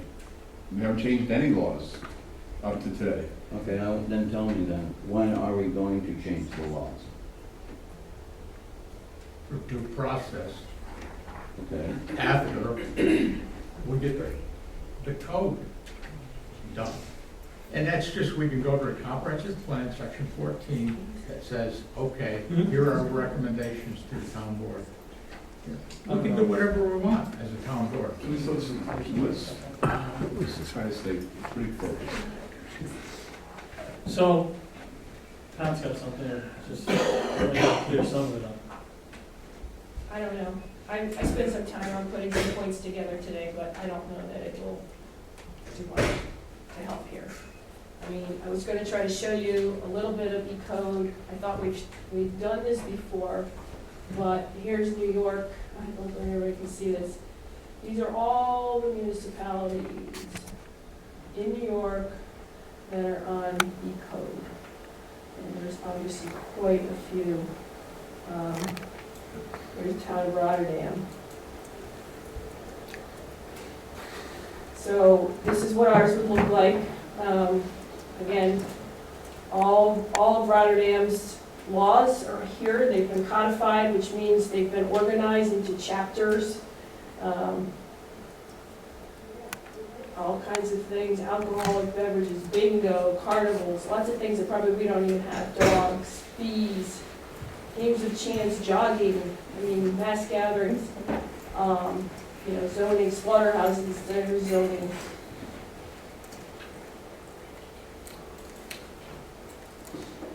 And then, of course, all the sections of zoning. And what's nice about this is it's available to the public. Anyone can go and look up your town. If you have a question, if I want to know about trees, in the town of Rotterdam, I can search on trees and everything that has something to do with trees. In every section of the law will come up: parks and playgrounds, streets and sidewalks, solid waste, subdivision. It's a wonderful tool. It really, and what's nice about it is everything is kept by general code. Anytime the town makes changes, obviously it goes down into Division of State or Department of State, but it also gets put up on E-code. So we always know we have the most current versions. Everybody has access to the same versions. There was issues with town where people were all carrying around different versions of some of the laws. And this really helps to clear that all up. If we could pause for 1 second. Sure. Because if a laws is changed, the normal practice as determined by the Department of State and the state, public hearings, it's submitted to the Department of State, all those processes stay exactly the same, exactly. We just, when the Department of State comes back and the town boards have their public hearings and we say, yeah, we agree on these changes, we just take the document, send it to them, and they put it online. Nothing changes. Well, Except for law. there's a process for changing laws. Right. And, I mean, again, I try to, and just bear with me a little bit here because, you know, a lot of things are going on. A lot of things are being said about, you know, oops. What is Princetown zoning? We want to change things. We don't like Princetown zoning. We disagree with things. And I have to tell you, I went through and you know, I went to eCode and I downloaded or I cut and paste purposes of zoning for Princetown, Glenville, Duanesburg, Rotterdam, and Niskayuna, which are all in the Schenectady County. And they're all virtually the same, with, you know, little things are different, but, I mean, for instance, the purpose of zoning. What is the purpose of zoning? Again, promote the health, safety, welfare of the community, guide future growth, you know, secure the town safety from fire, flood, panic, adequate light, air, prevent overcrowding and congestion, on and on, conserve the value of land and buildings in accordance with the character of the districts, safeguard natural resources, prevent contamination of wells, so on and so forth. Assure privacy for residences, freedom from nuisances and harmful, unsightly, or disagreeable land uses. That's what's in our zoning. What's the yellow signify? Well, that's just things that are common to Rotterdam. Promote the health and safety of the general welfare of the community, prevent overcrowding, congestion, conserve the value of land. It's virtually identical to what Princetown has. Duanesburg, promote the health, safety, and morals, general welfare of the town. Regulating, restricting, location, construction, use of buildings, preserve, whenever possible, the attributing ecology of forests. You know, Niskayuna, preserve the land, promote health, safety, morals, welfare, overcrowding. Again, you see the same things, Glenville, you know. These are common themes in zoning. Health and welfare, safety of the residents, protecting property values, preserving natural beauty, rural character, just, you know, retaining desirable characteristics, avoiding overcrowding, you know, provide for compatible uses. This is all what zoning is about. We're no different from any other town in this county and probably in most towns in this state. We have very similar laws. They're all based on a lot of stuff that came down from the county in the 90s. Same thing with subdivision. I've been hearing about, you know, trees. Oh, people can't cut down trees on their land if they want to. This is a standard thing in subdivisions, is the preservation of natural features. This is in our zoning, or excuse me, in our subdivision, you know, shall establish whenever possible the preservation of all natural features which add value to residential developments and to the community, such as large trees or groves, watercourses, so on and so forth. That's major. That's within the subdivision law. It applies wherever.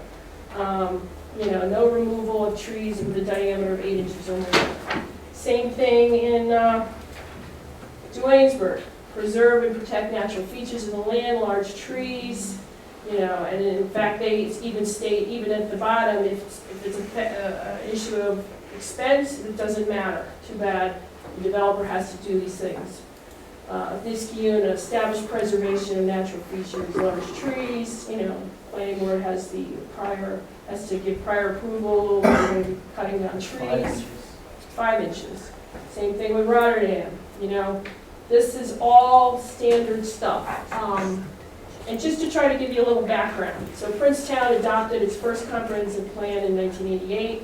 Before that, we had laws from 75. Existing zoning was from 75. A lot of people worked on this in the early 90s. We had a lot of input from the county. We adopted the zoning in 93. It's been basically the one we've used for the past 20 years. Now, a few things have been added, a few modifications have been made.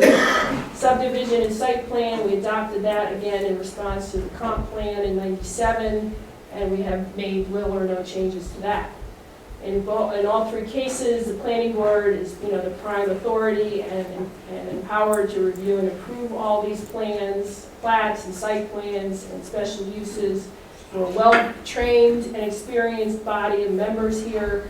You know, we have to complete 4 hours of training every year, and I'm very proud of our history, actually, of assisting applicants and working with them to do what they want with their project.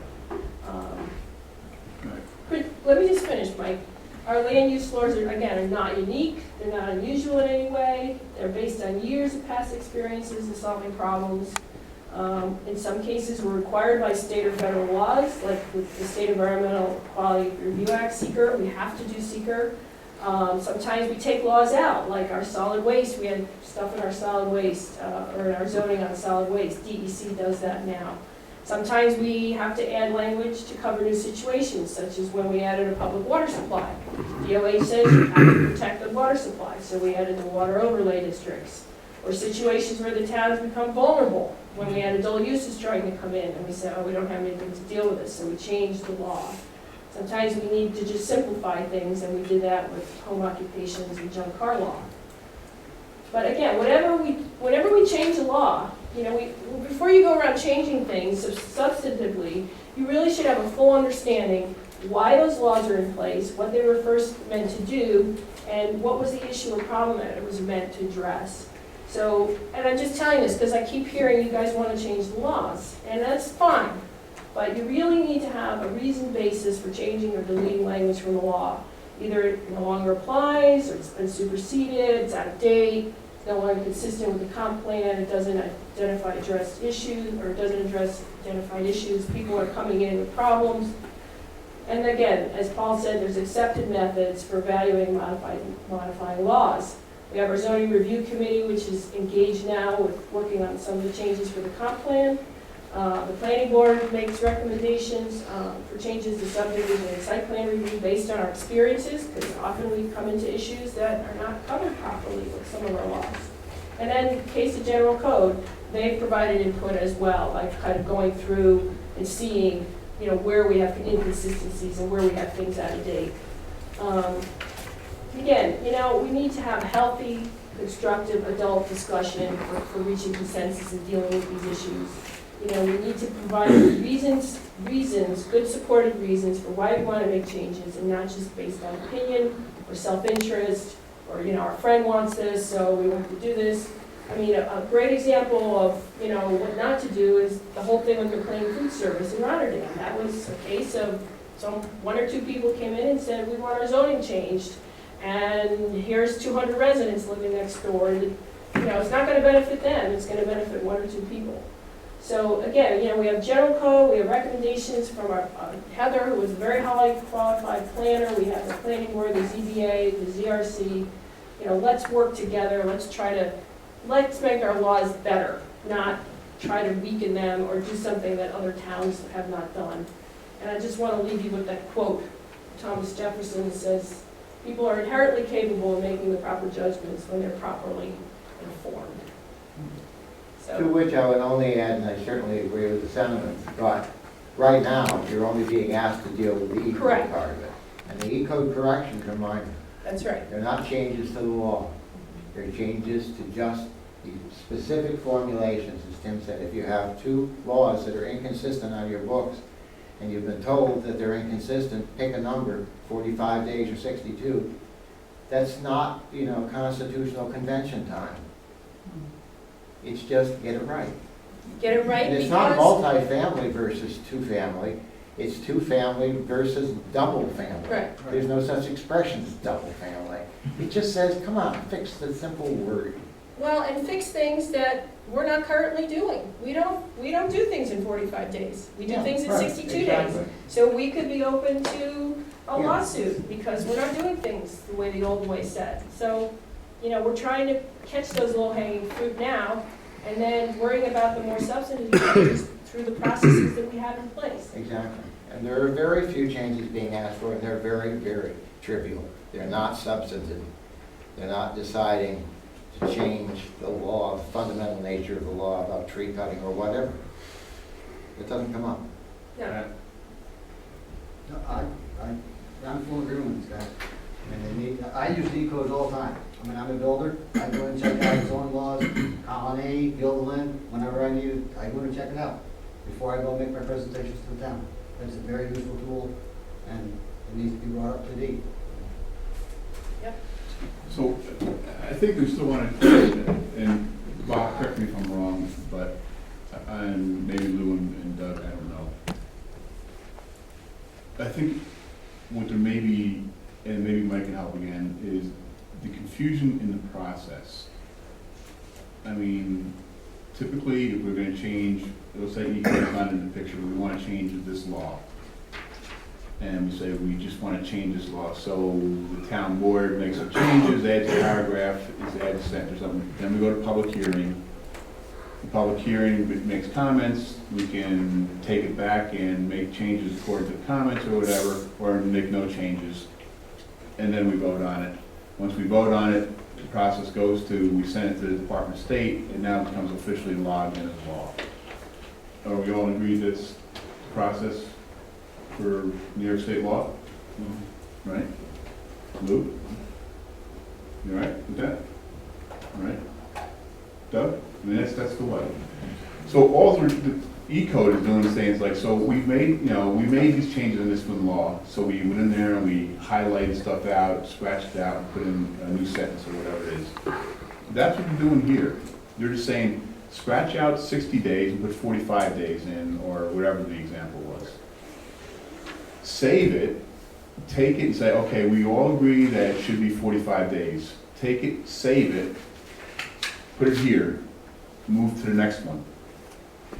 Okay, the multifamily or two-family, change the word to two-family. Save it, put it up here.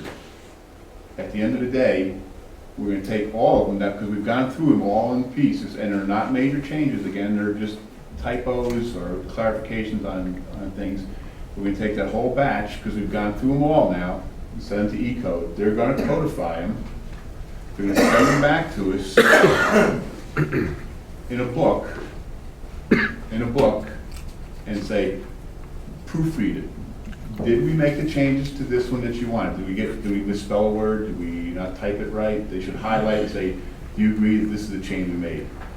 Okay, yeah, and do it again with this one. Do it again, do it again. And then in one process, we'll just take them all, we'll have one public hearing, and then we change them all. We take that whole book and we send it to the Department of State and say, these are the laws, updated laws for Princetown. So that's E-code. The changes that I think you guys are concerned with, and again, correct me if I'm wrong, is the changes that we want to do to support the moratorium or the comprehensive plan. That's the work that Paul is working on now. That, as Paul indicated, is going to take 2 years. But at the end of that time, we're going to take the paper and go, these are the changes. The town board has agreed to it. We're going to go to public hearing. Public hearing, yes, no, maybe. We take it, we pass it, we send it to the state. The state rubber stamps it and says, we agree. We take the piece of paper now and send it to E-code, and they put it up on the website. So, we still have the say in everything. All they're asking now is to take these minor changes. We went through 10 chapters, or whatever the chapters were. I don't know the exact number now. And they're very minor. Now, I know these 3 chapters are near and dear to everybody's heart. They are, and I agree with you, they should be very near and dear to everybody's heart, but these are very minor changes. The changes I know, Bob, you're passionate about, and Doug and Lou, you guys are very passionate about, and everybody in town is passionate about it. That discussion continues with Paul and his team. He's gonna, work with his committee, and they're still gonna come back to us and go, this is what we think. And it's gonna be a 2-year process or whatever it is, because... Well, if I can prevent being misquoted, I think to do all the changes that are suggested in the comprehensive plan, it probably will take up to 2 years. But that doesn't mean you're not gonna see anything for 2 years. You're going to start seeing things immediately. We're finished basically, we just have one more read-through on the Hamlet district.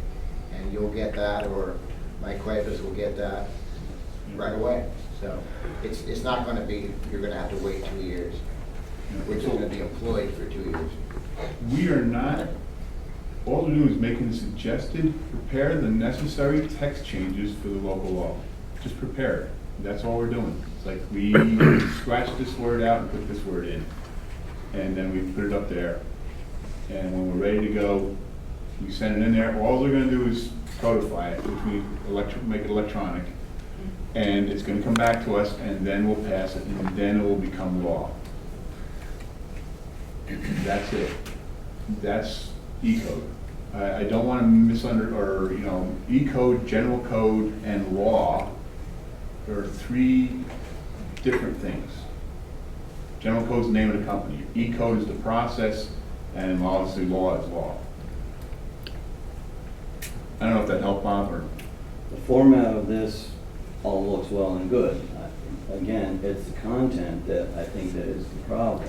And you just said that this will go to E-code, we'll come back, and then we'll vote on it and pass it. Where do the changes come into, like, for example, one of the things that's really, I am not for infringing on property owners' rights. And there's a lot of stuff in that infringes on property owners' rights, and I'm not for that, and it needs to be changed. And so that's where I'm at a loss. When do those changes come about? If that comes back, we review what they've done and vote on it. Paul's team is working on that right now. Okay, so then when he gets done with that, then it's gonna go back to E-code again, or No, we're gonna approve it? That next step of E-code would be at the very end of the process. When we're finished with any specific section, as we are with the Hamlet District, it goes to you guys, okay? Before it goes to You will E-code? review it. Yeah, you will review it, you will make changes or not, you will have a public hearing on it, and it will become enacted as part of the zoning law or not, as the case may be. But that's the process of making laws in this town. No, I understand the Right, process. and any passionate things that you feel about specific things that aren't the agenda of my committee is laid out in the comprehensive plan. Section 14 of the comprehensive plan says this is the order in which you're supposed to take things. We took one thing out of order, moved the Hamlet District up because of the moratorium issue. No, I understand. Other than that, that's the agenda. But if you have something that you passionately feel about, come to a meeting. Raise it as an issue, let us discuss it. Again, I don't want to, E-code and the process of E-code is really kind of separate from changing the laws. Right. We can make some, 45, very minor changes, right? 45 days, 6 days, it's not a huge thing. Double family. Right, but to, things that I know you're passionate about, some of the trees and land rights and stuff, those are major changes that the whole town needs to be involved in a discussion, in my opinion, but I know it really comes down to the board. But when, let's say we do make the changes and say, these are Bob's changes, and we put them in the document, and then we pass them, we send it to the state, we send it to E-code, E-code says, okay, we made the changes per Bob, and now that's part of the zoning code. And you just keep doing that. It's just like the appliances, next year is gonna come out with a new model, and you put up a new manual to repair appliances. I'm It just just keeps afraid going. that we send this through, and I just don't really want to have my name attached to something that's gonna not ever get changed. That's what my problem is. It's getting changed right now. Or they're talking about it, they're in discussion now, right? Yeah, come to a And I would meeting. rather vote on it when I see the change. Can I comment? Bob, this is our current laws. These are the laws that have been in effect for years.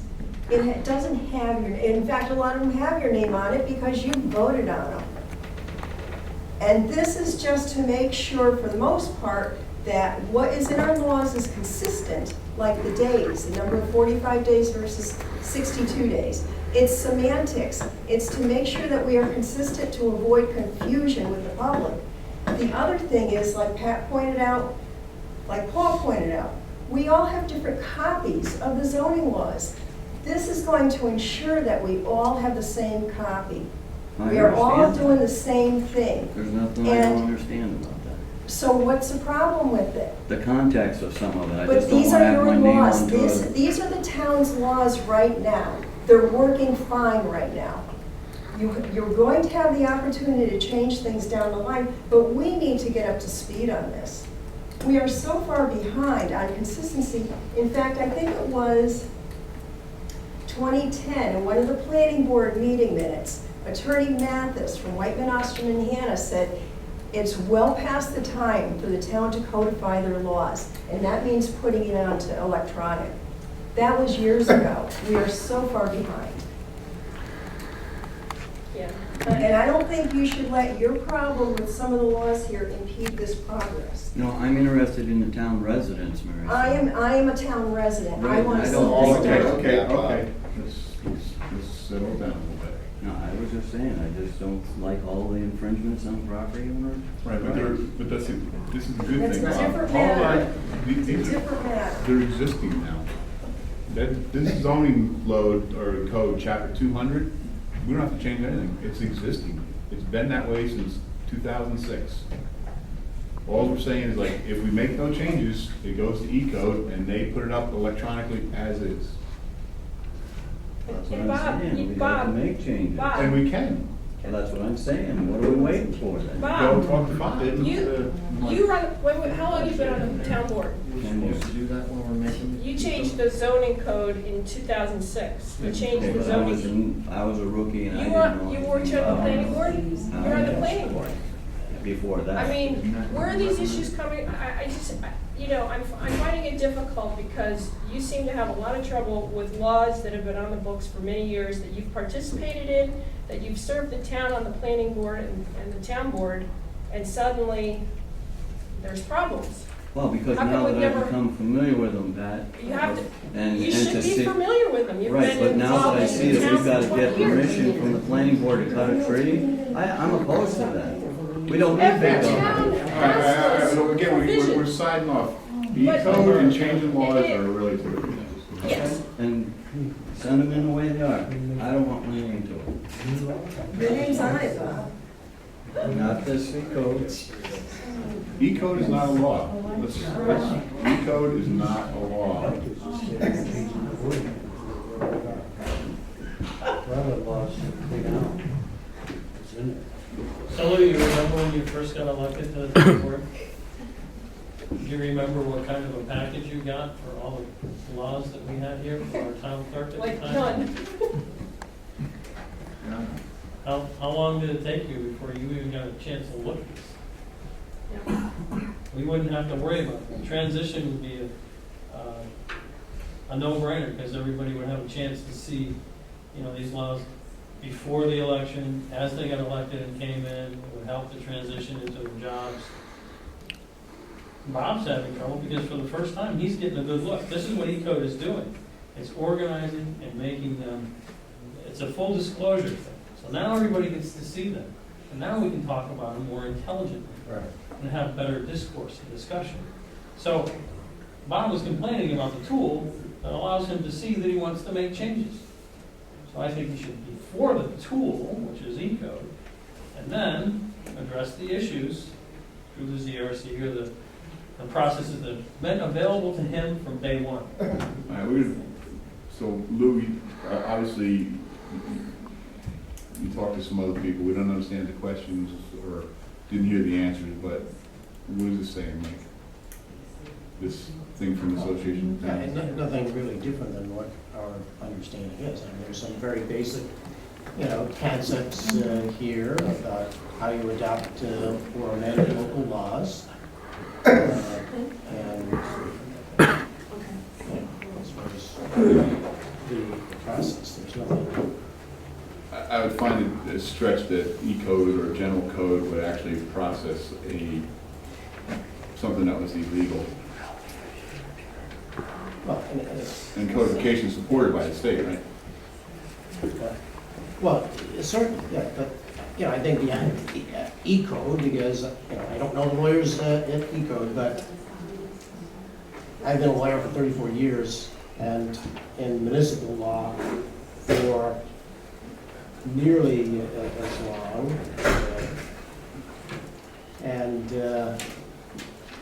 know, there's no surprises here.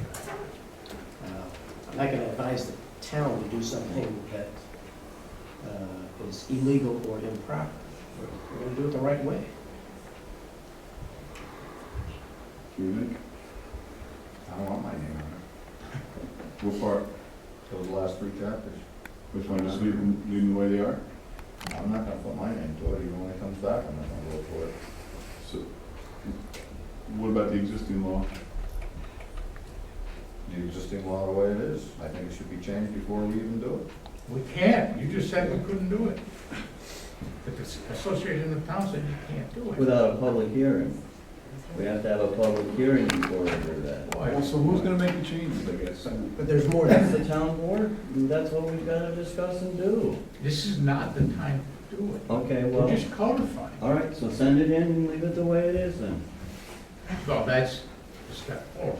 Thank you. But I'm not voting for it. You guys sent it in before, send it in again. You just said you're fine with that. No. Now you're saying you're not. No, I said send it in the way it is.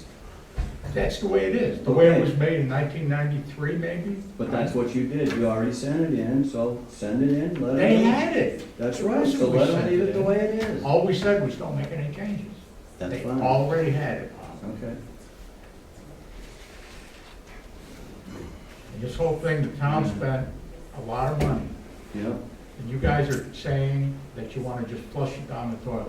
No, I wanna do it the right way and do what's right for our town. Well, why don't you, well, let's, why don't you, if you could just reiterate, Bob, what you think the process should be as far as eco goes? I already said, we're getting the cart before the horse. Why shouldn't we make the changes? We, the town board, did not even get to see those last chapters. The planning board, the zoning, ZRC, whatever, they went through the whole thing. We went through all the chapters except those last 3 chapters. Why did we not go through them? And make our recommendation. Okay, I'll answer the question. So your first question is, you were there that night, and you sat through that meeting with all 3 boards. Right. You sat there, and you walked out and agreed. I don't know what changed, but now you changed your opinion. Fair enough. No, but we didn't get any recommendations. From who? We didn't get to put any recommendations on those chapters. I was there observing the other committees, yeah. Do what you want to do. I have my ideas and my feelings. I'm Well, only what one you're vote. saying, you're effectively saying you're going to block eco. No, I'm not saying that, Joe. I just Yes, want you you to are. do it right. I'm not saying, the format and everything is a great tool. I'm not saying that I'm opposed to the tool. Well, But the content of it, I am very much opposed to, as well as our zoning laws and our site plan review. That needs some updating. so I agree with you. You know, we need to take and make some changes and take some of those things out that have been in there for umpteen years. That We need to, nobody has had a problem with, Bob. well, Who's come in here and has a problem with it? I don't want somebody come telling me I can't cut a tree on my property. Nobody's doing that. No, but that's what it's saying. No, it's not. Oh, 8 stop, inches tree. stop, please. We're gonna shut it. Well, let's shut it down then. No, Bob. I'm all for it. This is ridiculous. It is ridiculous. You, Bob, No. no one, this is not the time to change the laws. You've got all the rest of the year, next year to change the laws one at a time. This is just the time to dot the i's and cross the t's to our existing laws. So why don't you set up? I'm going to call her tomorrow. She wants to, he said she talked to, Joe, go ahead, call her. I'm going to. Go ahead. Let Joe, me tell you. Joe. Go ahead. Oh, yeah, I'm Joe, sick of hearing this crap. don't start yelling at me, Joe, because I ain't gonna put up with it. Oh, boy. I don't know who you think you're talking to. Settle down. Who's saying that? I am. I don't care what you're saying over here. This I is a know, I'm town just board a discussion. resident. Joe. Children, Okay, you got children. Don't apologize to me, Adults Joe. here. Okay, I won't. Stop. So, Mike, can you reach out and talk to Lori? Do you want to set up a conference call? she said I've already talked to her. She said she'd be more than happy to talk to Mike. Do I To gotta see what's going on. She says it's okay, it's fine with me. All right, so, I just think that we should be changing this as we're doing it, just like Bob said. change it. Have you, who do you want to Going change? through the laws and going through them just like we did the other chapters. Okay. Let's open the book up. Oh, come on, Mike, it's 9:15 again over here. We haven't even Can I voted on ask the a other stuff. question? Is there a code book and all different books, is that what it is? And then what you wanna do is you wanna put them all together, okay? In a section. That's all you're doing, you're not changing anything. If I wanted to find out something about code enforcement, you're gonna hand me one book, right? If I want to find out about something else, about taxes, you're gonna hand me another book. What I'm saying, isn't this all putting it together, and then you're gonna read it?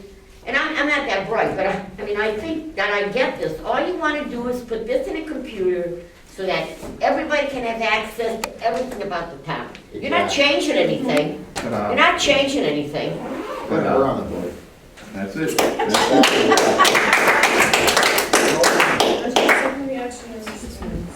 All right, so I've asked to bring these up by the board and the ZRC, planning board, and ZBA. We don't have time to go through them. We've already submitted, so we'll skip these. So, ready to go to business here? All right, back to business. Minutes approval. Let's have one meeting. Nick? Do I have a resolution, do I have a motion to approve the minutes from the May 13th and May 20th town board meetings? Do I have a motion? Second? Lou? Yes.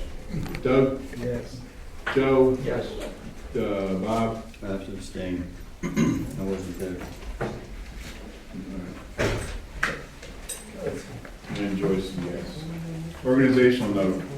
So I know there was a question before about the memo we did at, let's have one meeting, please. Come on. Mary Sue, one meeting. I can't hear myself.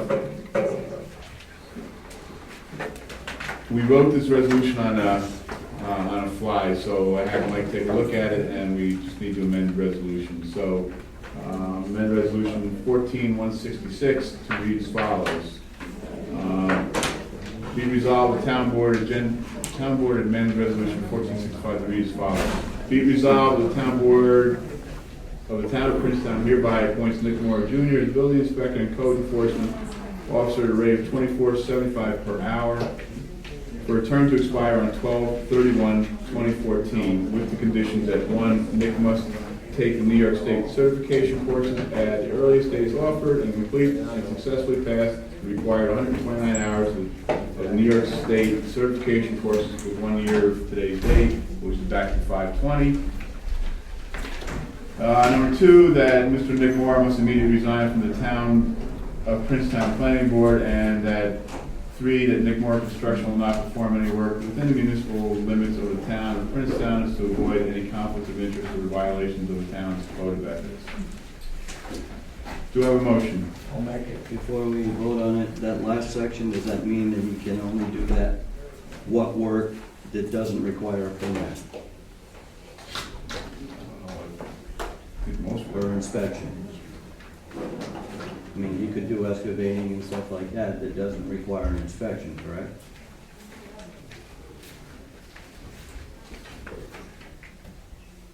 I mean, that's the general idea, but I mean, don't as know far as that conflict of excavation interest. doesn't. I wouldn't. Yeah, that's, you know, obviously you want to avoid anything that he's working on a project that he himself would have to inspect.